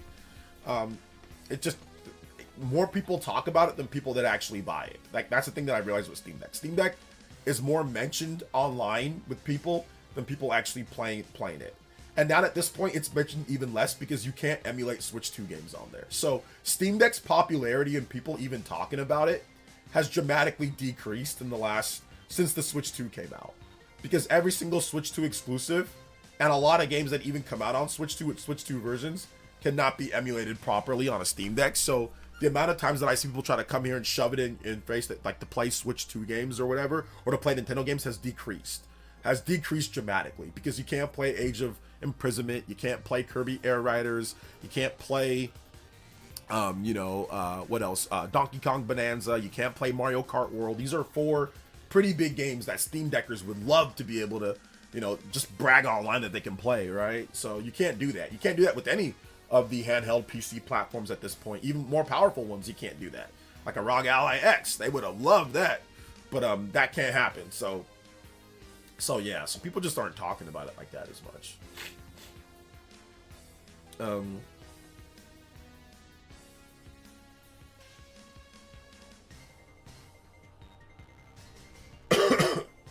I think that's the vocal minority. I think Steam Deck users are still playing their Steam games. Sorry. Sure. But if you look at the total number of sales for Steam Deck, the GameCube is sold like 4 times the amount. So how many people were actually playing GameCube, right? People said, oh, not that many people played GameCube. GameCube didn't sell well. Steam Deck, GameCube destroyed Steam Deck. Or people said that about Wii U. Dude, Wii U sold like double to triple Steam Deck. So, and people say nobody's playing Wii U. So, sure, but in actuality, the reality is not that many people are actually playing Steam Deck. That's the reality of it, because the sales are not that great. So, you need a user base. In order to get a high amount of people playing, you need to have a user base. If you don't have a user base above 5 to 6 million, there's probably not that many people playing. And you also got to factor in the people that probably sold their Steam Decks or don't have them anymore. I bought a Steam Deck and that counted towards the sales of the Steam Deck. I don't have Steam Deck anymore, so I'm not using it, but maybe somebody else is. I sold it to somebody, maybe they're using it, but I'm not using it anymore. Nighthawk with the $5 says, what's up, OJ? Do you think Silent Hill games will come to Switch 2? I think Silent Hill F was leaked for Switch 2, so I do think that Silent Hill F has a chance to come to Switch 2, so we will see. We got taken over by the 666 demonic demon. 666 demonic. Oh, it just keeps going. It's gonna freeze my stream. Stop. Oh my gosh. I don't know why that 6 just kept going. All right, hold up. I can fix it now. The 6s just keep going. All right, there we go. 636. Shout outs. Thank you. Combo breaks. Thank you for the $5, Nighthawk. I appreciate that. 7 million. 6 to 7 million. There's no estimates. There's no sales numbers that says that it's sold even 6 to 7 million, unless there's no numbers that have it at 6 to 7 million. That's just people making up stuff. Sell out. So the last numbers that we got were like what, 4 million, 4 to 5. I don't remember completely, but there's no numbers that says Steam Deck has sold 7 million. There's nothing that I've seen online, and there's nothing that Valve has officially said that it sold that much. So yeah. Imagine if Microsoft discontinued the Series S because it was losing too much money, like Valve did the Steam Deck LCD. Yeah, maybe.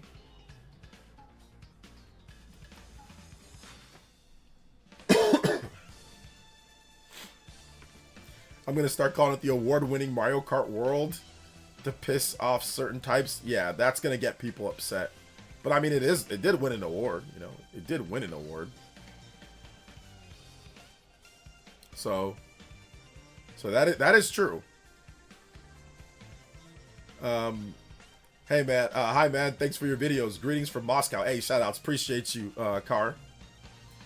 I think Sellout was making a 6-7 joke. Oh, okay, he was making a 6-7 joke. Got you. 6-7.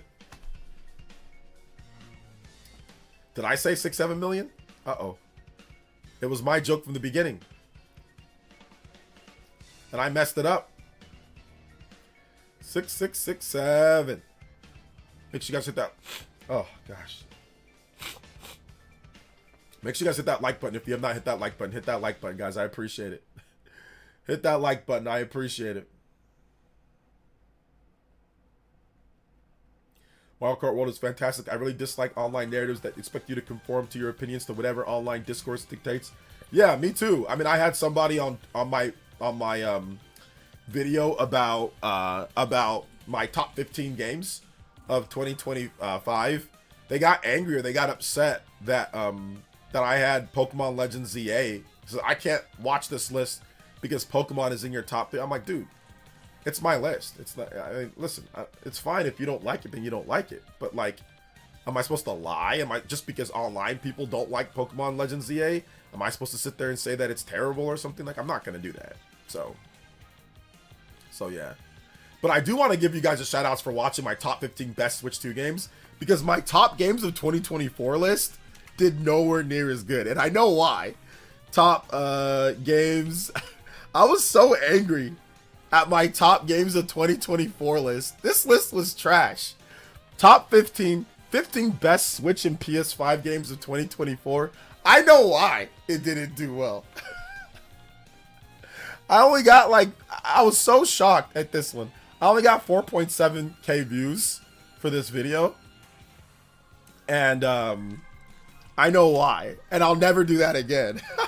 I was really happy because today my top 15 games of top 15 best Switch 2 games of 2025, that already has over 10k views. So that's gonna be like a long term, like people are gonna be watching that for like a long time. So so I know why I know why that game, and I'm never gonna do that again. Also for 2025, like there's certain things that I'm not gonna do. It was published literally the same day. Whoa, that's crazy. Guys, check this out. My top 15 best games of 2024 list, that was published on December 26, 2024. My top 15 best Switch 2 games of 2025 was published also on December 26th. I didn't mean to do that. That was just completely random. Wow. Anyway, that top 15 best games of 2024 list, that did trash. Garbage.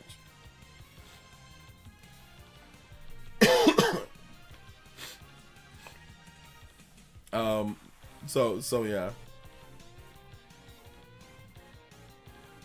Just got my first Switch, which is OLED. How many years do you give it before Switch 1 to be an actual platform? Just got your first Switch, which is OLED. How many years do you give for Switch 1 to be an... Oh, okay. I see what you're trying to say. I'd probably give it next year. And then after next year, I doubt there's going to be as much content for it.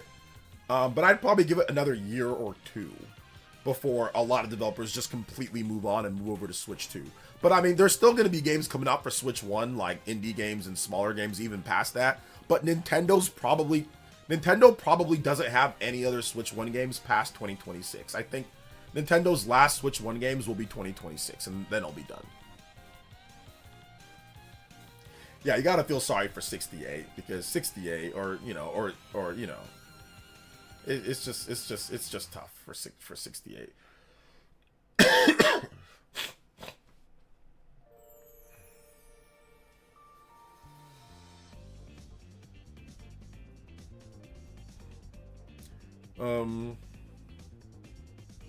Nah, to be fair, Nintendo in 2024 wasn't hot, and your main base is here for that. Yeah, it wasn't hot in 2024. I still should have just said, all right, still, we doing some. I should have just said top 15 Switch games. I should have just gutted it out and did that, and did a separate video like I'm doing now. That's why I said never again. I was looking at I'm like, okay, why did last year's video do so bad? And I'm like, oh, now I know why last year's. Because all my top games, actually, no, they don't all do good. I've had ones that don't do good. But all of my top Switch, those ones do great. My top, because I did top 25 best Switch games in 2023. Dude, that did like 100K plus. That was incredible. And it was slow starting out, just like, you know, a lot of my top lists are slow starting out. And then they pick up the algorithm picks them up, right? So never again. That's why I say, that's why, listen guys, I love Xbox and PlayStation content. Like there's stuff that I play or stuff that I do. I'm just not going to make content on it. It's just out here getting cooked, man. 4.7K views. No, that ain't, listen, man, I ain't going to be able to stream on that. If we doing, I'm going to have to do 10 videos per day. Like I did back in the day. We only getting 4.7K views per collection list. Nah. So yeah.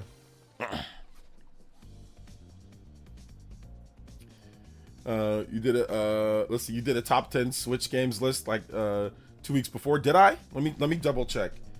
Top 10. I did do a top 10 Switch. I did do one December 9th, 2024. I did a top 10 best Switch games of 2024. Let's see how well that video did. Yeah, that video did better. That video did 8.1K, but even that wasn't that great compared to my top list. So even that wasn't great overall. So I did do a top. You're right about that, but even that wasn't that great. You know, 8.1K. That's not compared to my other top, you know, Switch games list. That's low. my list that I did in one, like my top 15 best Switch 2 games list already did better than my top 10 best Switch games 2024 games. So, but then again, I think it was also watch time is a big thing. Like you got to make sure, like if you're doing a top list, it's got to be longer than like 20 minutes. Like it's got to be in the 30-minute range. That's what helps like with the watch time. So it helps with the algorithm. So my list videos are definitely going to be, you know, 30 minutes, 30 to preferably if I can get it to 35 to 40 minutes plus, then it's probably going to be that because they'll help with the algo. Any plans for a video for best games of 2025? No, because I already did a top 15 best Switch games. So I might do like my game of the year, you know, I might do that, but I might not. I might just let my Switch games list just kind of like write out the views for that. And then I might do a top 25 most anticipated list. So next week, I'll probably start getting that ready. So it's Saturday. So maybe we'll have that video maybe by Tuesday, Monday or Tuesday. I'll start working on that video, start putting together like a top 25 most anticipated and have like a big, I mean, it'll probably be like a long video, like a 35 to 50 minute video, somewhere in that range. So, and I'll talk about what I like or what I'm looking forward to and why in depth, like spend at least like, you know, a few minutes on each title and do 25 games. Like it'll be a big list, you know? So yeah. Upcoming games 2026. 2023 was the only year that I'd say Switch that rivaled 2017. Going from what 2024 was really rough. Yeah, but I mean 2024 was on its way out, going to 2025, and even then, like the last years for Nintendo systems are usually never that great. 2024 was still, I would say, better than a lot of Nintendo's last years for the system before the next system launches. Look at the Wii. the Wii in 2011. Look at the 3DS before that went out. Look at a lot of the systems Nintendo's done. The GameCube, a lot of games, like a lot of years, they're pretty bad before the next system comes out, you know? Is Black Keely ever coming back? Nah, Black Keely's not coming back, to respect Jeff Keely's dad, who passed away a couple months ago. So I'm not going to be using his name like that. I wanted to do a different character, but I never got around to doing that character. But maybe I'll debut that character in 2026. So maybe I'll debut that character. Maybe I'll debut that character in 2026. Maybe I'll do something crazy that you guys won't expect with that character in 2026. So yeah, maybe I'll do something funny in 2026 with that character. I have a character that replaces Black Keely that I think you guys would be, that I think that you guys would like, but I was thought about doing like a show, like a Spawncast Awards show with him, but I ended up I didn't have time because I've just been so busy. But I might do something with that character for 2026, so look out. Hey, no problem, Car. Yeah, I plan to get back to buy now before rare. I'm gonna look at like Switch 2 games to buy now before rare. I'm gonna look at that. Yeah, 2011 had Skyward Sword, and that was about it. I mean, that was it.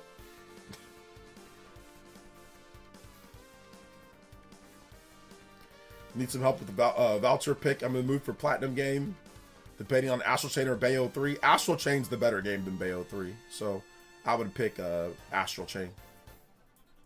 I think I know who. You think you know who? Yeah, this one's gonna get me in trouble with people online. This one's gonna get me in trouble. If I did it, if I ended up doing it.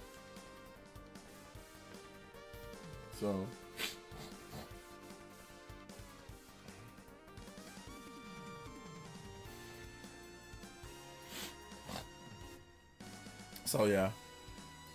Here lies Black Keely, never played Fantasy Life 19XX to 2024. Yeah, I think I started Black Keely in, I think it was 2019. Like when let me remember exactly when I started Black Keely. I don't remember exactly. I think it was like 2019. I did it for like 5 years. I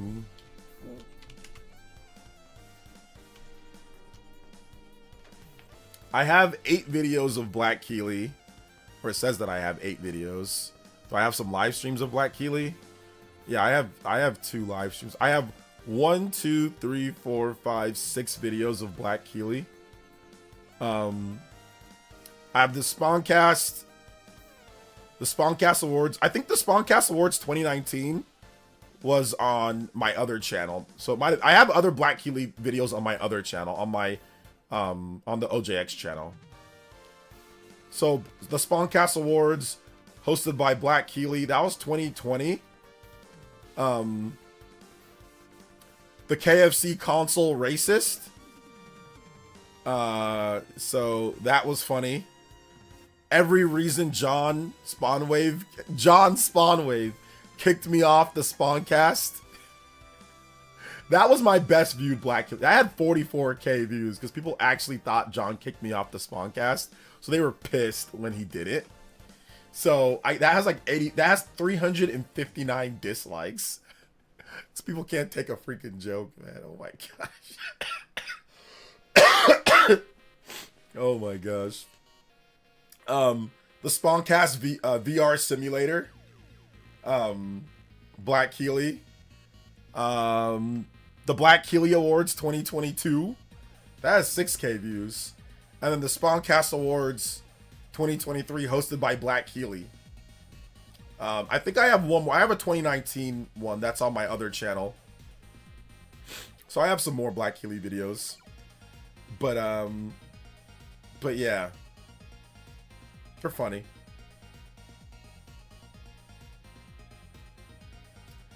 Yeah, the KFC console's racist. Yeah, I had a video where I talk about that. It's a joke, and some people took it seriously. KFC console it's called Black Keely News. So I would just go over funny topics that somewhat relate to video gaming. So it's a KFC console racist, real life Persona 5 Joker dates 35 women for birthday gifts. Black Healy news. So yeah, that was pretty funny. Maybe I'll bring Black Healy back later, but not in the year that Jeff Keighley's dad passes away. So maybe down the line later, you know. So if you want to watch my KFC consoles racist, go check it out. It's pretty funny. So yeah. Is it Dreamcast guy? It's not Dreamcast guy. So we'll see. We'll see what it is later.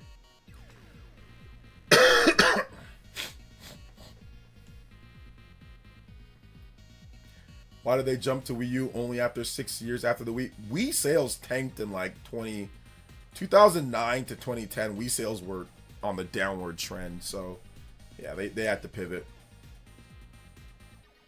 I still feel like the Wii U had better first party than the Wii. I mean, the Wii had more first party games, I think, but the Wii U had more. It had more games that were built for like what I like. Because like, if you want to count like Bayonetta 2, right? Bayonetta 1, Bayonetta 2. Obviously, Hyrule Warriors. I love that game. You know, they had Super Smash Bros., which was better. Smash Bros. For me was better than the Wii U or than the Wii version. You know, you had some pretty good stuff. You had Mario Kart 8. You know, you had Donkey Kong Tropical Freeze. So there was some good stuff for sure. Tokyo Mirage Sessions. You still had Twilight Princess, Wind Waker HD.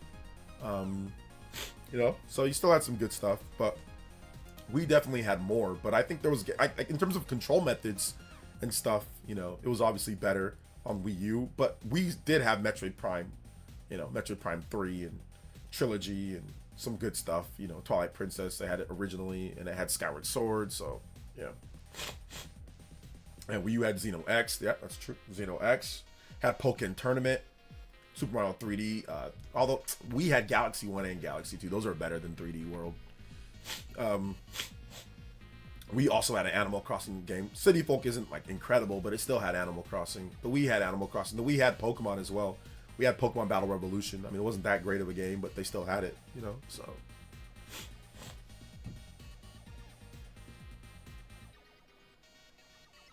Back in the day, game generation cycles were only 5 to 6 years. Yeah, a lot of them were.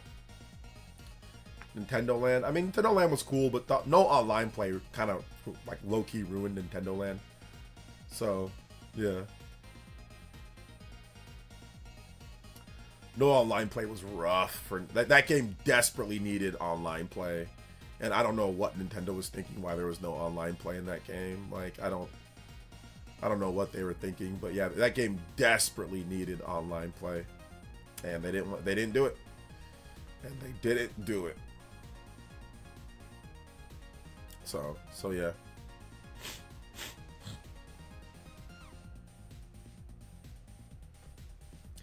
The only thing was Wii U couldn't play GameCube games, but it can play Wii games though, so they have backwards compatibility. So that's like a cancel out. One can play GameCube games, one can play Wii games, you know.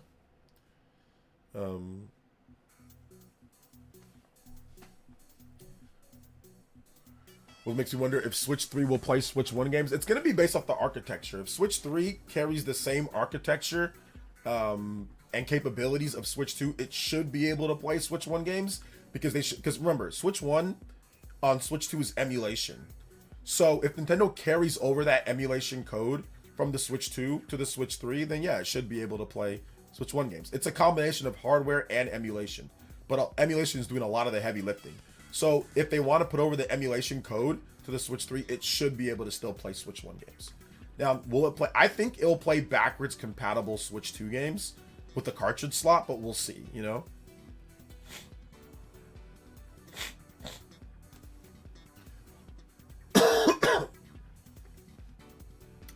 Wii wasn't a flop. I don't recall. I never said Wii was a flop. Who said Wii was a flop? Hold up.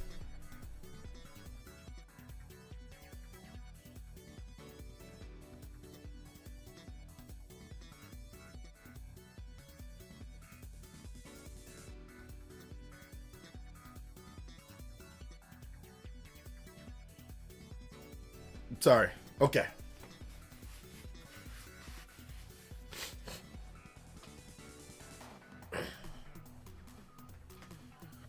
Yeah, Wii was not a flop. Nintendo definitely didn't have 3 straight console flops. No, they had the GameCube, they had the Wii, and they had the Wii U. So they almost had 3 straight console flops, but they didn't, because the Wii U flopped, GameCube kind of flopped, but the Wii didn't flop.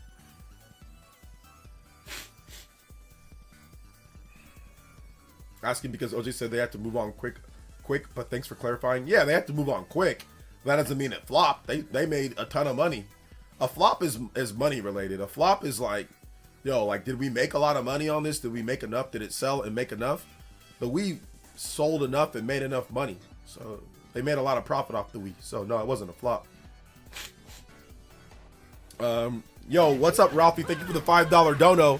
Just hit that like button, y'all. Yes, sir. Yes, sir. Hit that like button, guys. If you have not hit that like button, hit that like button. We got a bit more on the stream. Definitely one of our biggest combos that we've ever had on the stream. So combo breaks.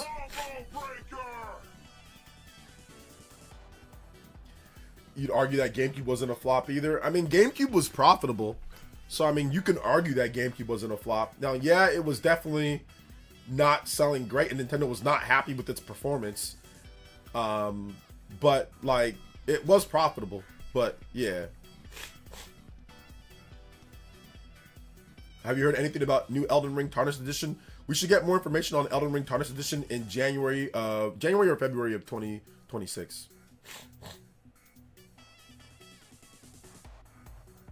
I mean, GameCube was a flop. It sold worse than the Xbox Series. Fantastic console, but it struggled. Yeah, like, it was a profitable flop. You know, like, I don't know how profitable Xbox Series is or not, but I know that GameCube was a profitable system. Like, they sold a pretty good amount of software for the amount of hardware, you know, for the amount of hardware that it sold. So, like, if you look at Nintendo's IR, right, for GameCube, remember, this is before digital games. So everything was sold as like a packaged physical good, right? If you look at dedicated video game sales and you look at the GameCube only sold 21 million in hardware, but the software sold 208 million. So think about that for a second. So that's an average of about 20 games, right? Is that 10, 20 games? So 10 games for the platform, right? Yeah, 10 games for the, so like the software sold pretty good considering how low the hardware sales are. Let me give you guys an example of something right here. Look at the Game Boy Advance sold 81 million units, 81.51, but it only sold 377 million pieces of software. So it was only 70 million? Barely that, 160 something million above it, despite it selling 4 times more. So the GameCube definitely made money on the software. Because that's a really high software tie ratio to the GameCube, you know, for it. So people definitely bought a lot of software. So that's why it was a profitable flop. Or even if you look at the N64 sold 224 million pieces of software, but it sold 32 million units. So it sold a good, 10, 11 million above it, but it only sold not even 20 million more. It barely sold that much more, 15, 16 million more. So software wise.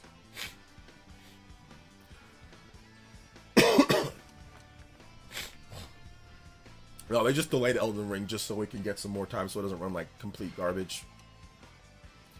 Bro, you should start a debate with Nintending. I've emailed and reached out to Nintending multiple times. He does not want to debate me because he's scared.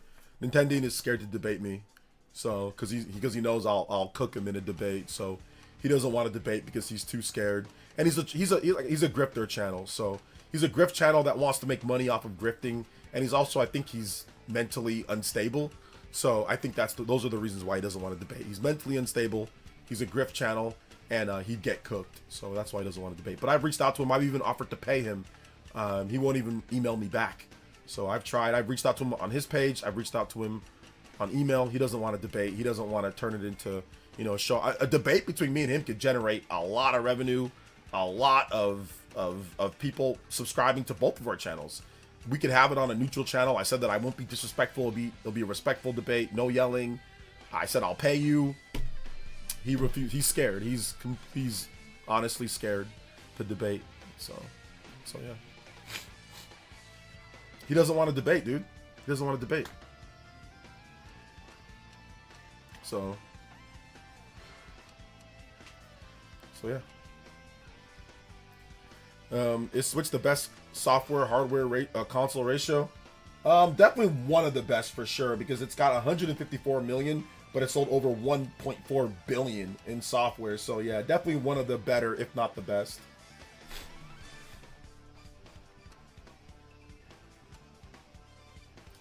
OJ, I'll take that bread to debate you. Nothing for us to debate. Who cares what a discredited grifter says about anything? Yeah, I mean, at this point, also, I mean, we all know that he's just doing this. He's just doing this for money at this point. So there's not really anything. That's why he doesn't want to debate. I mean, clearly it's a grift for money. So yeah, there's not. I mean, I can see why he doesn't want to debate. You know. So yeah.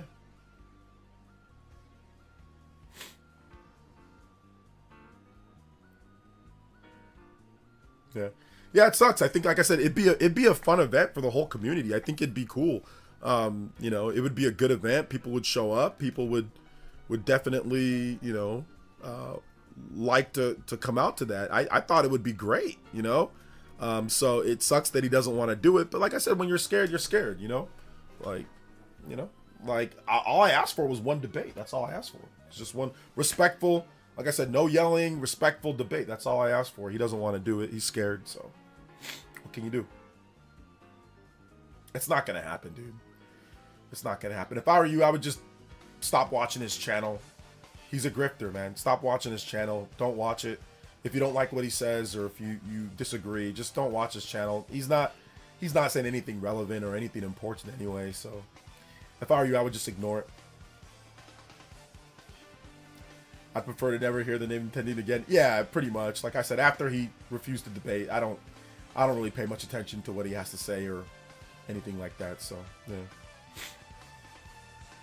And after he made an 1.5-hour damage control video on Switch 2 sales. I mean, this guy's a nutcase, dude. He's mentally unstable, in my opinion.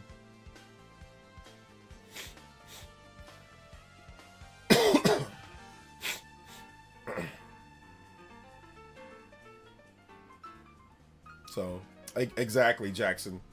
The truth never runs from critical scrutiny. Exactly. I mean, if you're someone that's confident in what you say and confident, why would you run? Why would you be scared, or why would you run from a simple discussion about video games? If you truly have love and passion for this industry, or for Nintendo to do better or to be better, or if you truly feel a certain way, you would not shy away from expressing that on a big stage. You would not shy away from discussing and talking about that if you're in that line. Now, I get it if you're not a content creator, or if you're not a communicator, or if you're not someone that's in this line of work, whether part-time or full-time, then I get not wanting to show up. Like if I offer somebody randomly to come on my stream and debate, I can understand them not wanting to come on. They're not content creators. They're not.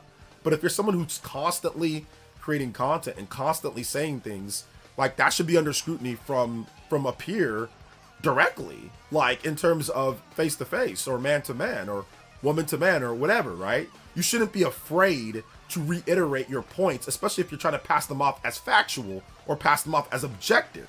You should not be afraid. The only people that do that are grifters, right? Grifters are afraid to debate people that are more intelligent or have more information than them or can communicate better than they can. Grifters take advantage of people who can't think for themselves very well or are easily influenced by misinformation, which unfortunately are a lot of people. A lot of people can be easily swayed by someone who speaks well, or that's by somebody who presents data that does not tell the full picture or the whole story, or someone who's simply just found a good way to make money, right?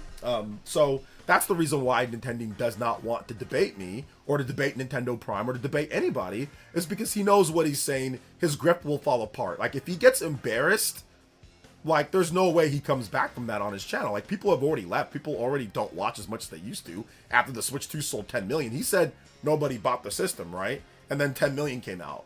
So like it's a joke now at this point. The comment section's a joke. It's full of just PC Steam Deck trolls and weirdos. Like it ain't full of anybody who actually is legitimate and wants to debate or talk about things. It's just haters, right? So So a lot of the actual Nintendo fans that were watching his channel for Nintendo content or for Nintendo to be better, they're not watching like that anymore. So yeah.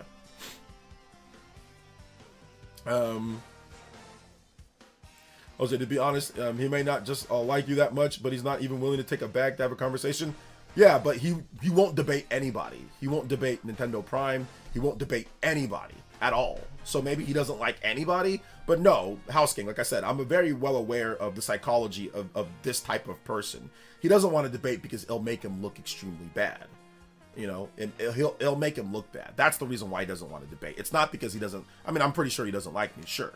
But I mean, like, it's not because that. It's the real reason is because he's scared. Because he knows that he's wrong. And he knows that I have information. And he knows the truth. He knows that it's out there. You can only, like I said, in an edited video, you can skew everything towards your own point of view. In a debate, you're going to get hit from all angles. You can't bring up, like, in a debate. That's why debates are so nerve-wracking. Even for me at this point, debates are nerve-wracking because you don't know what the person's gonna say. You don't know how things are gonna go. But the best people that debate are the people that are most prepared with the best information and that can twist and can kind of drive the dagger and turn it a little bit, right? The reason why my debate against the debates that I've done so far against the people that I've debated, it was this year and last year, maybe I forgot, like the grifter about Dragon Quest, is because I was prepared with information and I was prepared to get you on the gotchas, right? And I was able to twist the dagger on certain things, so it made people look really bad. When I did my other debate, you know, it made me and Prime, it made him look really bad. He was unprepared, did not know what he was talking about half the time, and a lot of the stuff, if you go back and watch the debate that I had, a lot of the stuff that I said was right because it was based off of information that was clearly there. It was not based off of my own personal opinion or me making up stuff or me taking substantial data from one country and applying it to everyone. It was based off of actual facts and logic and data. So that's why my debates that I've done, at least recently, have pretty much worked out pretty well for me. Just because it's based off of actual information. Now, is it 100% perfect? No. But I can sit back and look at my previous debates and say, yeah, I was right about a lot of this stuff in terms of recently, you know?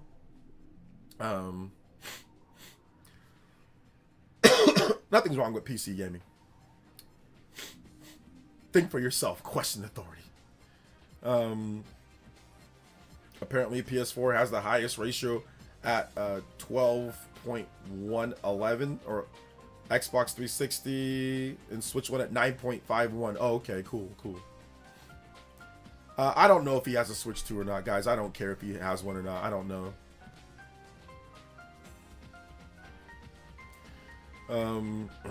So yeah. But yeah, that's really what it comes down to. Scared. And that's okay. It's no big deal. I'd be scared too. If I was him, I'd be scared as well. I wouldn't want to show up and get slaughtered, especially after the debate that me and Prime did. I mean, like, what grifter is going to want to show up to that? Like, everybody that had something to say against me, only one person after, like, during the Switch 2, only one person I debated was actually mad enough to debate me with me and Prime, and he got obliterated. So it's like, and I know a lot of people saw that debate, whether it was on Prime's channel or his channel or whatever. A lot of people saw that debate, and yo, they saw how well we spoke. Like, we're well spoken. We know what we're talking about. I know what I'm talking about. I know the sales numbers. I know the data. You can't get me. There is no gotchas, you know? And I think that's what makes the debate scary against me. There is no there is no gotcha on anything. Like, people try, oh, well, what about Mario Kart? Yeah, Mario Kart's $80. Like, that's too expensive. Yeah, I agree. Oh, well, you know, you were kind of, no, I agree. Yeah, it's too expensive. I've talked about it as well. Yeah, well, it made it seem like you didn't want, no, I agree with you. It's too expensive. Now what? Gagged. Gagged. I don't fall for the low-hanging fruit. That's the thing. I don't fall for the, oh, well, it's too expensive. Like, I don't fall for that. Yeah, sure. Yeah, too expensive. Now what? You know? That if you don't fall for low-hanging fruit, then you're not going to get gagged or get on gotchas, you know? If you can admit that you made a mistake, you won't get got on gotchas. The problem is that people that debate, they're stubborn, they're hard-headed. They don't want to admit anything because they don't want to look bad. But if you can have humility, or if you can be like, oh yeah, I was wrong about that, or oh yeah, that was not correct, or okay, yeah, actually $80 per game, yeah, that's not good. I don't want to pay $80. It's not easy to get. You won't get cooked, you know. Didn't you have a Steam Deck? I did. I sold it. I sold it for a Nintendo Switch 2. Best method for debating OJ. Whoa. Yeah, that guy won't speak to me anymore after the debate that we did. That guy was crazy, though. Like I said, I cooked him on the debate, too, by the way. He got cooked as well.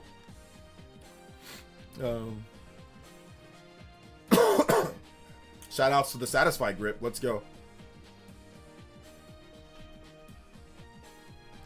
I was funny scrolling through my YouTube recommendation the past week, seeing AVS make a random hit pieces on you. Oh yeah, he loves me. He loves me, man. That guy he's obsessed. He's obsessed with me. So, I think his stream or his viewers might be getting tired of it though, because it's like, how many times are you gonna talk about this guy?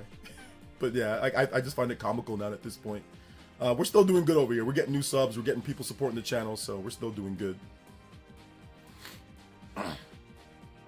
But yeah, pretty random, right? Random hit pieces. But like I said, he's a small YouTuber. I mean, you got to build your channel up somehow, right? Doubt he's still making videos in like the next number of years, though. Or at least I don't think anybody's gonna care as much. But let's see here. The debate with the Florida guy was the most cringe. Yeah, that guy, like I said, that guy was nuts, dude. That guy was absolutely batshit crazy. And I should have known. He's a real Florida man, dude. He's a real Florida man. A real Florida guy. Wow. That guy was nuts, dude. We need the Essence crew for Shadow Fox to debate these grifters. Shadow Fox already did do some debates and stuff like that, but like I said, I'm not gonna let people clout chase off of me. So if they want to clip my streams or make me more popular that way, because like I said, we're getting new subs, we're getting new people coming through, and like, you know, and supporting the channel. So if people want to make me more popular, feel free. I don't care.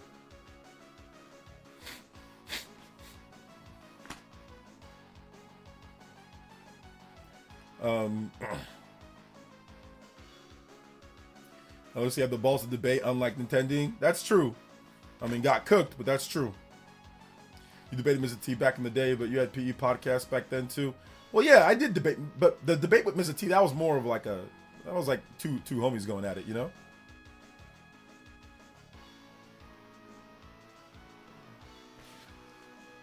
Is Nintendo watcher's remorse real? Maybe it is. Maybe it is real.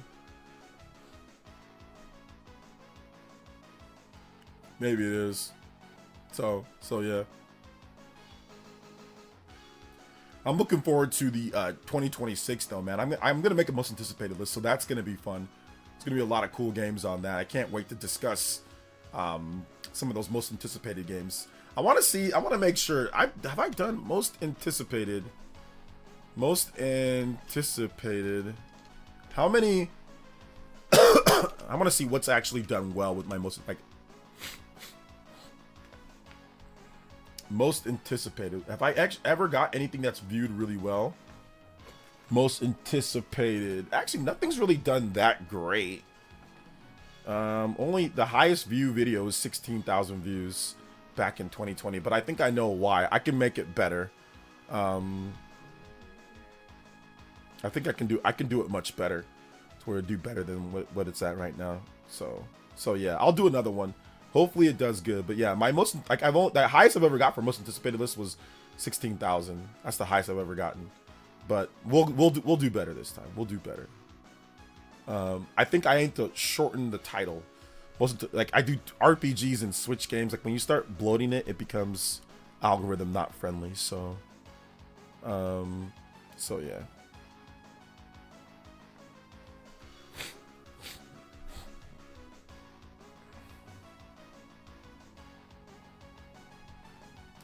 Man, 2026 is going to be wild for Switch 2. Yeah, it's going to be fun. We're not going to get a January Direct. It's probably going to be a February or March Direct. That's what we've kind of came down to. Is that it's probably going to be February or March. So yeah. So yeah, we'll see about that. But all right, guys. That's going to wrap it up for this stream. We did go over on time, about 15 minutes over. If you haven't seen my most recent video that I uploaded this morning, check it out. It is up, it is available, it is ready to go. So watch my most recent video. Big Metroid Prime 4 dev info and huge Switch 2 sales update. So if you haven't seen that video yet, check it out. It's pretty cool. So if you haven't seen that, check my GameStop offers for accounts as pro members. Save 20% off Metroid Prime 4 or Pokemon ZA with coupon. Nice, go get that. Go pick that up then. February or March. February or I didn't say March. I said February or March. So it's both. No, I'm not. I already debated him, Mega Step Phone. So if you want to watch the debate, you can watch the debate. But I already debated him, and I already cooked him. So I'm not debating him again because we already debated. And he's a small channel. He's kind of below me at this point. He's got a pretty low sub count. So there's no point in debating him again. We already debated, and I had 2 discussions. I said I'm not doing any more debates and I'm not interacting with him anymore. So no, I'm not debating him. Nope. So yeah. Let's see. Problem with debating is everyone 100% convinced that they're right from the jump. Seldom do people go in with an open mind to be convinced that a compelling argument is presented. It's arrogance. Yep, it's arrogance. Oh, that debate it did happen. You can go search it. You just look up the debate between us. It's out there, and it was with Nintendo Prime as well. So you can go watch that debate. So it's out there. So go watch it. Go check it out. It's not on my channel, but you can go watch it on other people's channel. So yeah, you can see, like I said, it was cooked. He got cooked from start to finish. So, and if you go back and you look at the topics, I was right about all the different stuff. The Japanese sales, about the sales of the Switch 2. I was right about pretty much everything. I don't think there was anything that I was necessarily wrong about in that debate. So, so yeah. So thank you guys so much for coming out to this, Appreciate you. Shout out to the Mega Step Phone. Thank you for subscribing to the channel. Hey OJ, in your opinion, when is Sony gonna announce PS6? Probably 2028 or something like that. So yeah, no need to debate, man. I'm a 100K channel. No need to debate, smaller YouTubers that are just looking for views. Let's see. Damn, you still here? Go home already. I'm already home. Nintendo Nuke. I work from home, so I don't work out of an office. So I work from home. Well, I have a home office in my home, so I'm already home.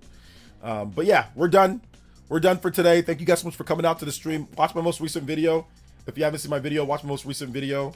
I appreciate that, guys. Use the crystal ball for the next direct predictions. Once they actually like announce the Nintendo Direct, I'll do predictions then. So, all right, guys, love y'all so much. Thank you guys for coming out to the stream. Appreciate you guys a lot, and we'll see you